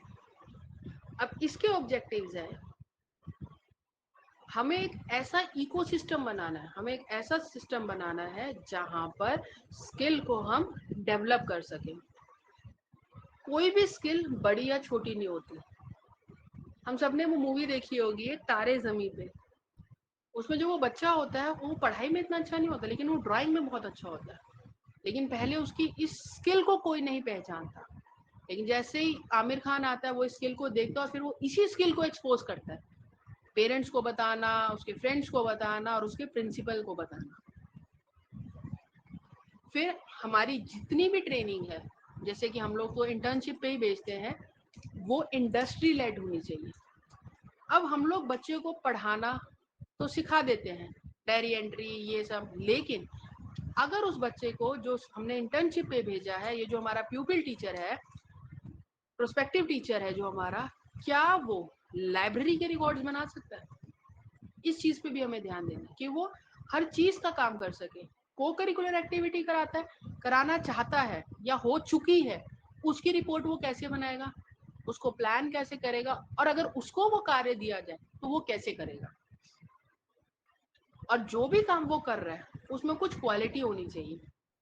जैसे हम सब डॉक्यूमेंटेशन हम सबको बनाना आता है, लेकिन डॉक्यूमेंटेशन बनाने से पहले इंडेक्स हो, उसके एनएससीआर हो, प्लस वो कलर स्ट्रिप लगाई हो कि एनएससीआर ए है, बी है, सी डी है, सीक्वेंस वाइज हो, नंबरिंग हो। अब ये डिपेंड करता है कि मैं कितना अच्छा काम कर सकती हूँ, या मैंने सिर्फ एक फाइल में डाला, रजिस्टर में डाला और दे दिया। और ये मैं तब कर पाऊंगी अगर मुझे आता हो या मैंने पहले सीख रखा हो। फिर जो बच्चा जिस काम में अच्छा है, हो सकता है वो स्मॉल बिजनेस अपना खोल सके, तो हमें उसे भी प्रमोट करना है। और international mobility of skilled workforce, हम सब मतलब मैक्सिमम कंट्रीज में क्या होता है, आपने देखा होगा, फिजियोथेरेपिस्ट की बहुत नीड होती है आप, या साइकोलॉजिस्ट की। हमारा साइकोलॉजी सब्जेक्ट भी है। अब आप सबको पता है कि बीएड एमएड में आपको स्वयं के मुख्य कोर्स करने होते हैं। जो चीज हम थ्योरेटिकल बहुत अच्छा पढ़ा सकते हैं, लेकिन स्वयं में और मूक में कुछ ऐसे एडवांस कोर्सेज हैं जो उनके और नेक्स्ट लेवल तक सिखा सकते हैं। और अगर आप उस जो भी सब्जेक्ट है आपका, उसको आप स्वयं और मूक के थ्रू करा रहे हैं, वो आप फिर जो आपका थ्योरी है उससे डिलीट कर सकते हैं। अब मुझे ऐसा लगता है कि जैसे सब बोलते हैं आईकेएस पे कराइए, एआई पे कराइए। अब मेरे पास थ्योरी में वो सब्जेक्ट तो मैं पढ़ा रही हूँ और मैंने मूक पे भी करा दिया। इससे अच्छा मैं अगर उसको बोलूं बेटा तुम स्वयं पे कर लो, और उसकी जगह कोई ऐसा सब्जेक्ट या टॉपिक जो स्वयं और मूक में नहीं है वो मैं थ्योरी में डाल दूं, दोनों चीजें कवर हो जाएंगी, मेरी थ्योरी का एस्पेक्ट भी कवर हो जाएगा, प्लस मूक में उसको एक एडवांस सर्टिफिकेट मिल जाएगा गवर्नमेंट का, और वो कहीं भी उसको यूज कर सकता है। अब नेक्स्ट है नेशनल क्रेडिट फ्रेमवर्क, एनसीआरएफ, हम सब ने सुन रखा है। अब इसमें भी क्या बात कर रखी है, आपका स्कूल एजुकेशन है, आपका हायर एजुकेशन, दोनों में वोकेशनल एजुकेशन जरूर होनी चाहिए। अगर बच्चा स्कूल से सीख के आए तो हायर एजुकेशन में उसको और इम्प्रूव किया जाए, और अगर बच्चे ने स्कूल में इतना अच्छा नहीं सीखा तो हायर एजुकेशन में उसको बेसिक लेवल से सिखाया जाए। फिर आपकी एकेडमी और वोकेशनल स्ट्रीम्स दोनों मिलती हो, ये नहीं हम बच्चों को सिर्फ एकेडमिक में स्ट्रॉन्ग कर रहे हैं, वोकेशनली स्ट्रॉन्ग नहीं कर रहे, या हम वोकेशनली स्ट्रॉन्ग कर रहे हैं, एकेडमिक नहीं स्ट्रॉन्ग कर रहे। क्योंकि जब भी हम कहीं अप्लाई करते हैं तो आपने देखा होगा रिक्वायर्ड मिनिमम परसेंटेज ऑफ 55%। तो अगर उसका एकेडमिक स्ट्रॉन्ग नहीं होगा तो वो किसी भी चीज में एंट्री नहीं ले पाएगा। अब कहीं पर ये भी लिखा होता अगर उसका स्किल बेस्ड हो कि with pre requisite with minimum 55% plus certificate of this course. तो इसलिए दोनों को हमें लेके चलना है, एजुकेशन को भी और उसकी वोकेशनल को। और ऐसी स्किल हो कि वो जब उस चीज में पढ़े, मतलब उस चीज को काम करना शुरू करे, तो वो उसकी लाइफ लॉन्ग लर्निंग को प्रमोट, यानी कि जब उस चीज में कोई नई इनोवेशन आ रही है या नई टेक्नोलॉजी उसमें कोई इंटीग्रेट आ रही है तो उसे वो अडेप्ट कर पाए। वो तभी कर पाएगा जब उसे पहले उस स्किल को अच्छे से करने का तरीका आता होगा। अगर मुझे रिकॉर्ड बनाना ही नहीं आता तो मुझे ये नहीं पता वो लूज शीट पे बनेगा या रजिस्टर पे बनेगा। अब मुझे पता वो रजिस्टर पे बनेगा, पहले मैं पेंसिल से बनाती थी, फिर पेन से, फिर मैंने उसे हाइलाइटर, कलर्ड शीट्स, वो डिपेंड करता है मैं कितना उसको और अच्छा बना सकती हूँ। अब मैं ये चाहती हूँ मुझे अपने आगे सीनियर्स को भेजना है और इसमें मुझे एडिट चाहिए। अब मैं अगर उसको वर्ड फाइल भेजूंगी या एक्सेल भेजूंगी तो वो पहले करेंगे चेंज, फिर मुझे भेजेंगे। इससे अच्छा मैं उसको गूगल शीट पे, गूगल डॉक पे या गूगल एक्सेल शीट्स पे भेजूंगी, तो जो वो वहां चेंज करेंगे वो मेरे पे भी शो होगा। लेकिन ये तब हो पाएगा जब वो मुझे आता होगा। प्लस हमारी जब भी हम कुछ शेयर करते हैं तो आता है एडिटर व्यू, ओनली व्यू। तो इन जब हम किसी को एक्सेस देते हैं तो ये हमें चेक करना है कि हम उसे कौन सा एक्सेस करें, सिर्फ देखने के लिए या उसको चेंज करने के लिए भी। अब नेक्स्ट है गवर्नमेंट की major government skill development initiatives क्या है। पहला है स्किल इंडिया मिशन, जो कि लॉन्च हुआ था 2015 में। इसका मेन एम एक ही था, स्किल वर्कफोर्स को क्रिएट करने के लिए जो कैपेबल हो हमारे इकोनॉमिक ग्रोथ को और एम्प्लॉयमेंट जनरेशन को सपोर्ट करने के लिए। हमने बहुत सारे देखे होंगे, प्रधानमंत्री ने भी हमारी बहुत सारे इनिशिएटिव्स निकाले हैं। फिर the government approve continuation and restructuring skill India programme को an outlay of rupees 8800 crore 2026 तक का ये बजट है कि ये पैसा दिए कि आप लोगों की स्किल्स को इनहेंस करिए। ये प्रोग्राम इंटीग्रेट करता है मेजर स्किलिंग स्कीम्स को एक ही अम्ब्रेला के अंडर। अब इसके मेजर कंपोनेंट्स क्या है?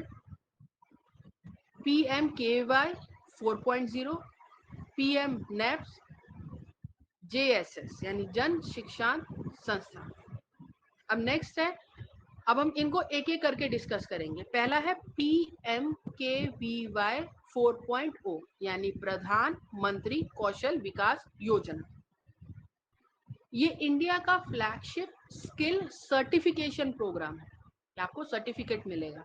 इसके ऑब्जेक्टिव्स हैं, आपको इंडस्ट्री से रिलेटेड, उससे रेलेवेंट स्किल की ट्रेनिंग दी जाएगी, आपकी रिकॉग्निशन ऑफ प्रायर लर्निंग कि आपको पहले कितना आता है और आपको कितना उसमें इम्प्रूवमेंट की जरूरत है, फिर आपको certification and then employment linkage.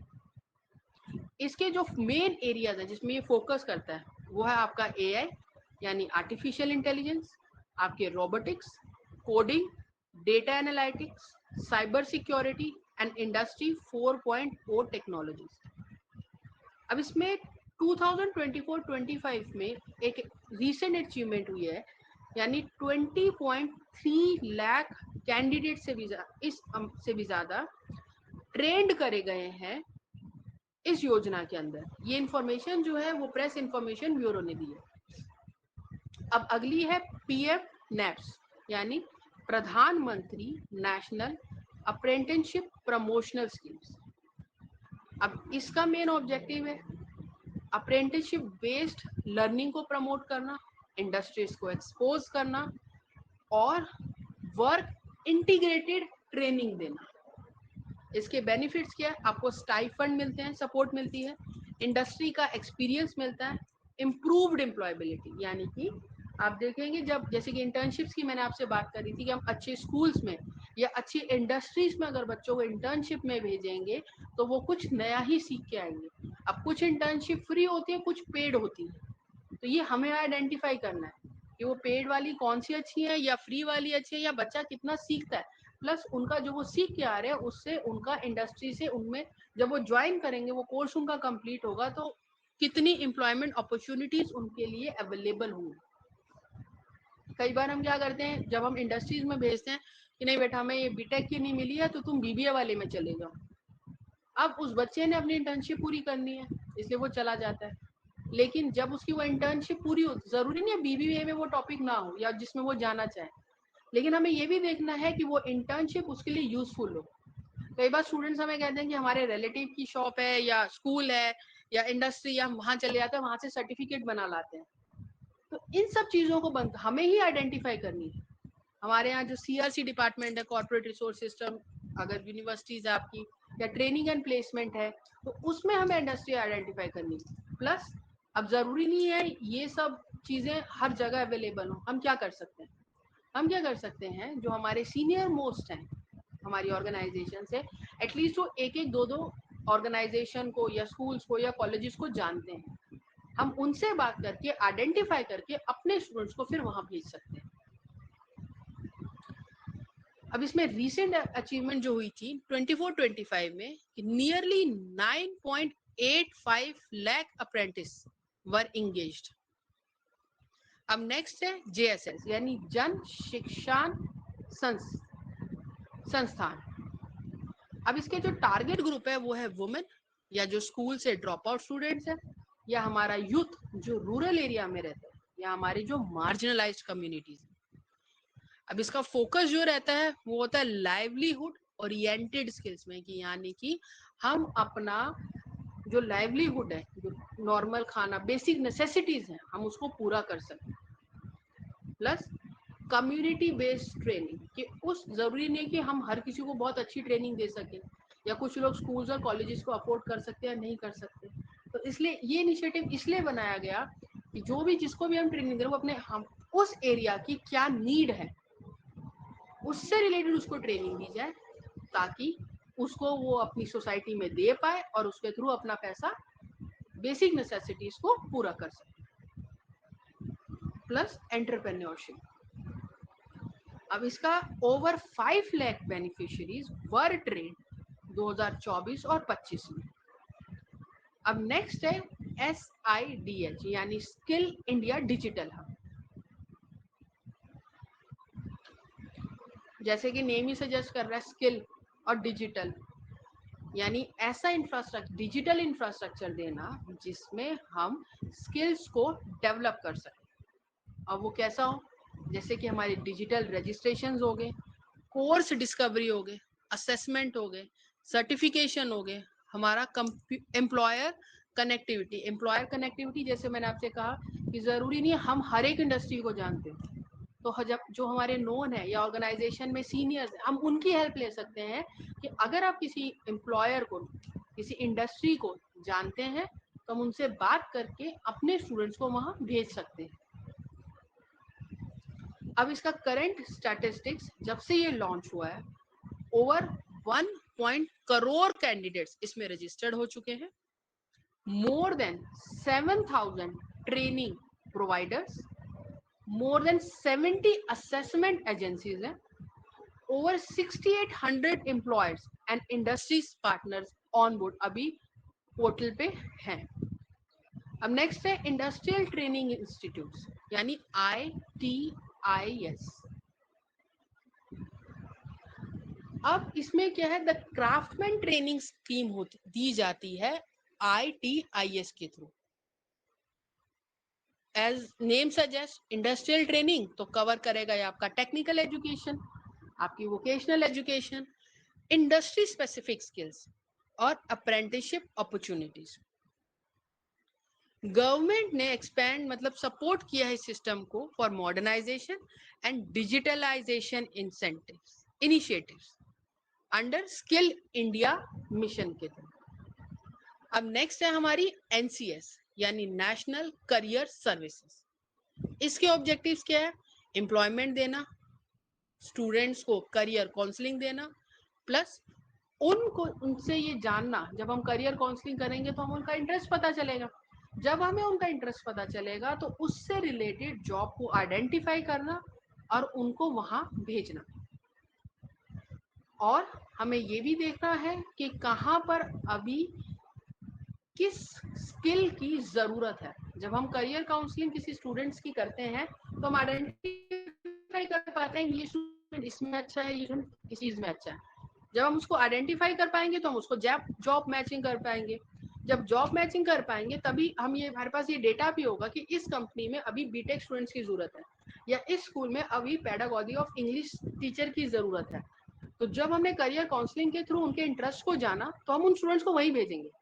ऐसा नहीं है वहां पर पेडागॉजी ऑफ इंग्लिश पढ़ाने के लिए चाहिए और हमने भेज दिया पेडागॉजी ऑफ हिंदी का स्टूडेंट, तो वो नहीं कर पाएगा।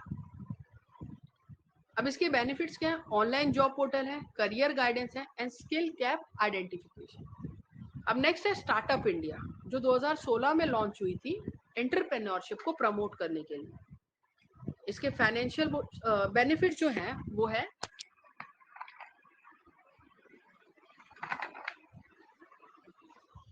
Financial support, incubation facilities, innovation promotion and employment generation. मैंने जब ये स्टार्ट किया था अपनी प्रेजेंटेशन, ये आपको टॉपिक जब बताया था, तो मैंने आपसे MSME के बारे में बात करी थी. अब वो क्या है? जब होस्ट इंस्टीट्यूट बनता है तो उसमें 15 लाख तक की फंडिंग होती है. फंडिंग कैसे होगी?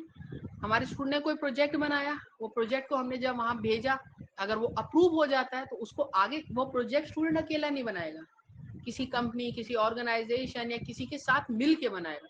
पर वो हटके होना चाहिए कि वो अब तक लॉन्च नहीं हुआ, उसमें अलग क्या है. फिर गवर्नमेंट फंड करती है उसको आगे बढ़ाने के लिए. अब नेक्स्ट है स्टैंड अप इंडिया. ये भी सपोर्ट करते हैं हमारे एंटरप्रेन्योरशिप्स को, जो कि वुमेन हो, SC हो या फिर ST हो. नेक्स्ट है हमारा डिजिटल इंडिया प्रोग्राम. अब ऐसे जैसे नेम सजेस्ट करता है, ये डिजिटली कंट्रीब्यूट करता है, प्रमोट करता है हमारी डिजिटल लिटरेसी को, हमारी ई लर्निंग को, ऑनलाइन सर्टिफिकेशंस को, टेक्नोलॉजिकल एडॉप्शन को. डिजिटल लिटरेसी हमें पता है, ई लर्निंग पता है, ऑनलाइन सर्टिफिकेशन. कई ऐसे एग्जाम्स होते हैं, जैसे वर्कशॉप भी होते हैं या ट्रेनिंग प्रोग्राम्स होते हैं, जो आपको ऑनलाइन अटेंड करना है और फिर आपको टाइम दिया जाता है कि 30 मिनट्स में, 50 मिनट्स में आपको ये course complete, exam assessment complete करना है. And if you score more than 70% और 80% और या जो भी उनका क्राइटेरिया है, आपको एक ई सर्टिफिकेट मिल जाएगा. तो ऑनलाइन सर्टिफिकेशन कोर्स हो गया वो. Then technology adoption. जैसे जैसे हम आगे बढ़ रहे हैं, हमें टेक्नोलॉजी की एडवांस जो है उसको अडॉप्ट करना है. लेकिन हम तब अडॉप्ट कर पाएंगे जब हमें उसका बेसिक्स पता है. जैसे कि मैंने कहा, एक मैंने फाइल भेजी वर्ड की और एक फाइल मैंने भेजी गूगल डॉक की. अब वर्ड में क्या होगा, जब वो चेंज करेंगे फिर मुझे भेजेंगे, मैं चेंज करूंगी फिर उन्हें भेजूंगी. गूगल डॉक में होगा, जितने लोगों को मैं वो शेयर कर रखा होगा और एडिट का एक्सेस दे रखा होगा, वो साथ के साथ वो चेंज करते रहेंगे. जो भी चेंजेस होंगे वो हम सब देख पाएंगे. टाइम भी हमारा बचेगा और टाइमली हम उस काम को कंप्लीट भी कर लेंगे. और कोई कहीं भी बैठा हो वो काम हो जाएगा. ये नहीं होगा कि छुट्टी पे है इसलिए नहीं हो रहा. देन है emerging areas of skill development. कौन से ऐसे एरियाज हैं जिसमें स्किल डेवलपमेंट अभी ज्यादा है? जैसे कि हमारी टेक्नोलॉजिकल स्किल्स हैं. टेक्नोलॉजिकल स्किल्स में आगे हमारे AI यानी artificial intelligence, machine learning, data science, cyber security, cloud computing, blockchain. अब एक हमारी है ग्रीन स्किल्स. ग्रीन स्किल्स क्या होती हैं? Renewable energy, sustainable development, electrical vehicles, green manufacturing. Next है हमारी इंडस्ट्री 4.0 स्किल्स, यानी robotic, automation, IoT, advanced manufacturing. अभी जितने भी मैंने emerging areas of skill development बताए हैं, इससे रिलेटेड हम एकेडमिक बास्केट कोर्सेज स्टार्ट कर सकते हैं, वैल्यू एडेड कोर्स करवा सकते हैं बच्चों को, स्वयं पे करा सकते हैं, या जिस तरीके का भी हम उसको सर्टिफिकेशन दे पाए, ताकि उसके पास एक अपना कुछ घर चलाने के लिए या अपनी बेसिक नेसेसिटीज को पूरा करने के लिए कुछ अलग से है. एकेडमिक तो वो कर ही रहा है, लेकिन उसकी स्किल भी इसमें इंप्रूव हो गई. और अभी ये सब सबसे ज्यादा चल रहे हैं. अब है हमारी करंट एम्प्लॉयबिलिटी स्टैटिस्टिक्स क्या है इंडिया में. यानी पहला इसमें हम डिस्कस करेंगे कि ग्रेजुएट एम्प्लॉयबिलिटी क्या है. जो अभी रिसेंट एम्प्लॉयबिलिटी असेसमेंट किया गया है, इंडिकेट करता है कि जो ग्रेजुएट एम्प्लॉयबिलिटी अभी ज्यादा चैलेंजिंग है, क्योंकि अभी एस्टिमेट किया जा रहा है कि approximately 43% and 55% depending on discipline and assessment methodology. अब हमने ये ज्यादातर देखा है, हम अगर अपने बीएड का भी देखेंगे, कुछ स्कूल्स हैं जिन्होंने ये मैंडेटरी कर दिया कि आपका सीटेट क्वालिफाइड हो या आप बीएड हो. लेकिन अभी कुछ स्कूल्स ऐसे भी हैं, जैसे कि छोटे एरिया के स्कूल्स हो गए या लोकल जिसमें कम स्ट्रेंथ है, विदाउट बीएड भी रख लेते हैं, विदाउट सीटेट रख लेते हैं. और कुछ ऐसे हैं जो एमएड भी होनी चाहिए. डिसिप्लिन पे फर्क करता है. अभी स्कूल्स में वैकेंसीज इतनी नहीं निकलती as compare to computer BTech students. BTech students के बाद बहुत फैसिलिटी एम्प्लॉयमेंट अपॉर्चुनिटीज हैं. वो कहीं भी जा सकते हैं, लेकिन हमारे स्टूडेंट्स ज्यादातर सिर्फ स्कूल में जाते हैं। इसलिए जब मैं अपने स्टूडेंट्स को प्रिपेयर करती हूँ, जब उनका फाइनल इंटर्नशिप पे जाने का होता है, मैं उन्हें लिख के देती हूँ कि पढ़ाई के साथ साथ आपने स्कूल में अलग क्या सीखा। मान लीजिए अगर खाली बैठे हैं, उन्होंने एक्सेल बहुत अच्छा सीख लिया, वर्ड बहुत अच्छा सीख लिया, पीपीटी, डेटा बनाना या कुछ भी, तो वो एक अलग चीज हो जाएगी। क्योंकि स्कूल भी अब सिर्फ पढ़ाने के लिए नहीं रखता, आप को करिकुलर एक्टिविटीज कितनी अच्छी करते हैं, करिकुलम को कैसे बनाते हैं, प्लस आप student diversity and inclusivity in education को कैसे इंटीग्रेट करते हैं अपने करिकुलम को। क्योंकि कई बार क्या होता है, अगर कोई डिसेबल स्टूडेंट हमारे स्कूल में या ऑर्गेनाइजेशन में आता है, अगर उस टाइम हमारे पास वो फैसिलिटी नहीं है, तो आप ऐसा क्या करेंगे कि उसका पढ़ाने में या उसको समझने में कोई प्रॉब्लम ना आए। एट ए टाइम तो हम कर नहीं पाएंगे, लेकिन एक बी प्लान हमारे पास होना चाहिए। डिसिप्लिन पे फर्क हो गया, प्लस असेसमेंट मेथोडोलॉजी। हम क्या करते हैं, ज्यादातर क्या करते हैं, हम क्या सीवी देखा और रख लिया। हमारे पास दो कैंडिडेट है, ए एंड बी, एक का सीवी अच्छा है तो एक का प्रैक्टिकल स्किल्स बहुत अच्छा है। अगर हम दोनों को बराबर चांस दें कि 6 मंथ्स में हम ये देखेंगे जो हमारी एक्सपेक्टेशन है आप वो कर पाते हैं कि नहीं, तब हम आपको 7th मंथ में लेके जाएंगे। लेकिन हम क्या करते हैं, सीवी देखिए कि नहीं सीवी बहुत स्ट्रांग है, रख लेते हैं, और जिसका प्रैक्टिकल बहुत अच्छा है उसको हम नहीं रखते हैं। और जब ज्वाइनिंग आफ्टर 1 मंथ के बाद हम उससे कुछ काम करते हैं कि आप ये डेटा बनाइए, ये आइए, और उसको जब नहीं आता तब हमें रियलाइज होता है कि हमें एक बार प्रैक्टिकल टेस्ट ले लेना चाहिए था। कुछ स्कूल्स और यूनिवर्सिटीज प्रैक्टिकल टेस्ट लेते हैं, एक्सेल का, वर्ड का बेसिक आपको कितना आता है, या पढ़ा के दिखाइए, डेमो को दीजिए कि आपको कितना आता है, लेकिन सब नहीं लेते, जिसकी वजह से जो स्किल्स में बहुत अच्छा होता है वो कई बार रह जाता है, लेकिन जो थ्योरी में स्ट्रांग है वो आगे निकल जाता है। इसीलिए अगर हम स्कूल में और यूनिवर्सिटीज में उनको एक्स्ट्रा कोर्सेज का सर्टिफिकेट देंगे, तो वो सीवी में जब वो ऐड करेंगे और जब वो इंटरव्यू के लिए जाएंगे तो वो अलग से हाईलाइट होगा। लेकिन अगर वही चीज थ्योरी में, तो थ्योरी में हम लोग कितने सब्जेक्ट देखते हैं, उसने बीएड एमएड में बड़ा कोई ध्यान नहीं देता, हम मेनली हमारा फोकस होता है उसके सर्टिफिकेशन कोर्सेज कितने हैं। नेक्स्ट है फॉर्मल एम्प्लॉयमेंट। ज्यादातर ग्रेजुएट्स ये चाहते हैं कि हमारी मतलब एक अभी फिलहाल 2-3 साल हमें कोई ऐसी नौकरी मिल जाए जिससे हमारा खर्चा पानी चलता रहे। अब एक रीसेंट स्टडी में देखा गया है कि जो इंडिविजुअल्स ग्रेजुएट लेवल के हैं 43.8 percentage points less than likely to be engaged in informal employment then AI and future skills. Research indicate करती है कि एआई ऑलरेडी परफॉर्म करता है 37% of entry level work in India, जो हाईलाइट करता है urgent need for upskilling and reskilling in emerging technology. हम लोग ड्राफ्टिंग, मेल्स वगैरह जो भी है, रिटर्न है या डेटा है, with the help of AI बना लेते हैं। जैसे मैंने आपसे कहा कि एआई चैट जीपीटी को पकड़ने का सबसे अच्छा तरीका एंड से पहले कॉमा लगना, या किसी भी एआई की ड्राफ्टिंग को, प्लस वो स्टार्टिंग लिखता है I hope you are doing well, पता चल जाएगा एआई यूज कर रखी है। एआई को यूज करना अच्छी बात है, लेकिन उसको सही तरीके से यूज करना ये हम पे निर्भर करता है। और उसको मैं तब कर पाऊंगी, मैंने ड्राफ्टिंग कर ली, मुझे मेल लिखनी थी डायरेक्टर को और वो मेल लिख दी मैंने रजिस्ट्रार को। एआई को तो जो मैंने बोला उसको जो समझ आया कर दिया, लेकिन ये मुझे देखना था कि वो मेल मुझे किसको लिखनी थी। और ये मैं तभी कर पाऊंगी जब मेरी खुद की स्किल होगी कि मैं एआई से क्या चाहती हूँ परफॉर्म करना। अगर सारा ही काम एआई कर देती तो वो मुझे थोड़ी रखते जॉब के लिए। अब नेक्स्ट है यूथ एम्प्लॉयमेंट, हमारे चैलेंजेस क्या है। अभी जो रीसेंट रिपोर्ट्स हैं वो बार बार यही शो कर रही हैं ग्रेजुएट अनएम्प्लॉयमेंट के बारे में, गैप जो एजुकेशनल क्वालिफिकेशन और इंडस्ट्री रिक्वायर्ड स्किल्स के बारे में है, और एम्फसाइज करती है importance of employability focused education and training. जैसे कि हमने स्टूडेंट्स को क्लास में पढ़ाना बता दिया, लेकिन क्या वो अटेंडेंस के रजिस्टर्स बहुत अच्छे बना पाते हैं, डायरी कितनों को बनानी आती है, रिकॉर्ड्स कितने को आते हैं, असेंबली कंडक्ट करना कितनों को आता है, को करिकुलर एक्टिविटीज कितनों को आती हैं, ये सब हम बहुत कम स्टूडेंट्स ही कर पाते हैं। अब ये हम पर है कि हमारे टारगेट है कि इन जितने भी मेरे अंडर स्टूडेंट हैं उन सबको ये सब चीजें आनी चाहिए।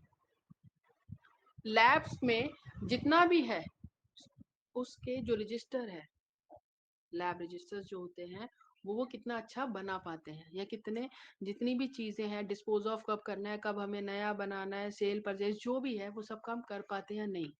मान लीजिए स्कूल में जाके अगर उनके पास पढ़ा तो रहे और उनके पास एक लैब असिस्टेंट नहीं है, और वही हमारे स्टूडेंट को उसने बोला ठीक है हम आपके 5 to 10,000 इंक्रीमेंट कर देते हैं, आप हमारी लैब को भी संभालिए।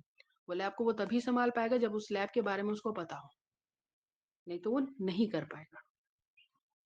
अब कुछ चैलेंजेस हैं जो स्किल डेवलपमेंट और एम्प्लॉयबिलिटी में है, जैसे कि हमारे स्किल गैप हो गए, हमारे आउटडेटेड करिकुलम हो गए, हमारी लिमिटेड इंडस्ट्री कोलैबोरेशंस हैं, रूरल अर्बन डिस्पैरिटीज हैं, जेंडर इनक्वालिटीज है, डिजिटल डिवाइड, लो अप्रेंटिसशिप्स पार्टिसिपेशन है, सॉफ्ट स्किल्स पे हम इतना ध्यान नहीं देते, क्वालिटी इंश्योरेंस नहीं है, एम्प्लॉयमेंट लिंकेजेस चैलेंजेस है।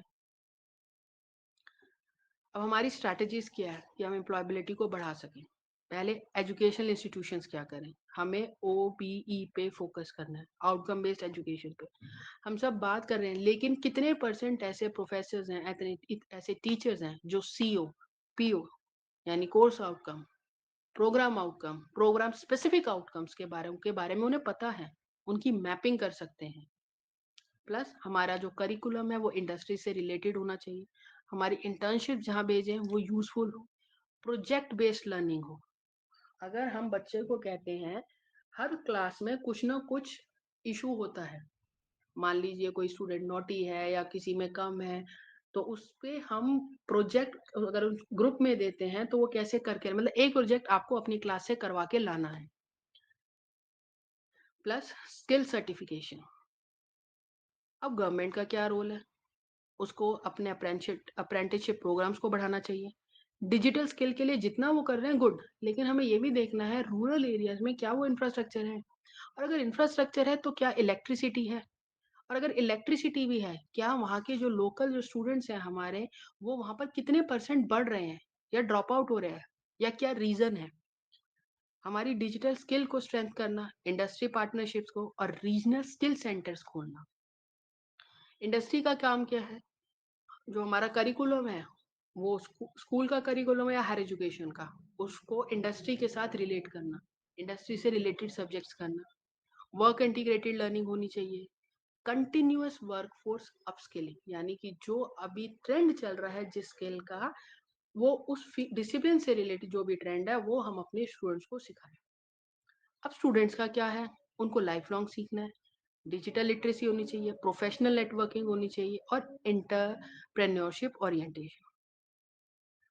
अब स्किल डेवलपमेंट और विकसित भारत 2047 का एम किया है, एक ऐसी वर्कफोर्स तैयार करना जो हमारी इकोनॉमिक ग्रोथ को हेल्प करे, न्यू इनोवेशंस को लाए, प्रोडक्टिविटी को बढ़ाए, ग्लोबल कॉम्पिटिटिवनेस को चैलेंज कर सके, मतलब उनके बराबर काम कर सके, एम्प्लॉयमेंट जनरेशन हो, सोशल इंक्लूजन हो, सस्टेनेबल डेवलपमेंट हो।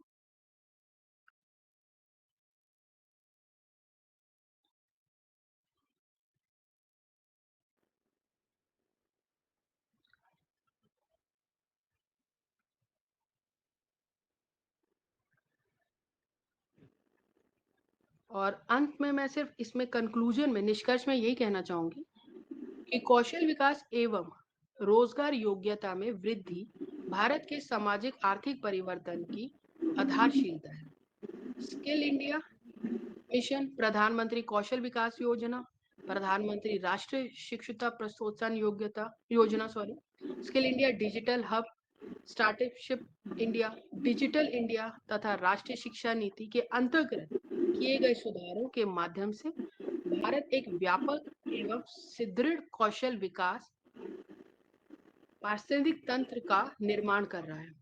यद्यपि स्किल मिसमैच या तकनीकी परिवर्तन तथा स्नातक बेरोजगारी जैसी चुनौतियां अभी भी विद्यमान है, फिर भी सरकार शैक्षिक संस्थानों, उद्योगों तथा नागरिक समाज के बीच निरंतर सहयोग के माध्यम से एक भविष्य के लिए तैयार यानी फ्यूचर रेडी कार्यबल विकसित किया जा सकता है, जो विकसित भारत 2047 के लक्ष्य की प्राप्ति में महत्वपूर्ण भूमिका निभाए। धन्यवाद। अगर कोई क्वेश्चन तो आप इसीलिए क्योरीज होगी तो वो पूछ सकते हैं।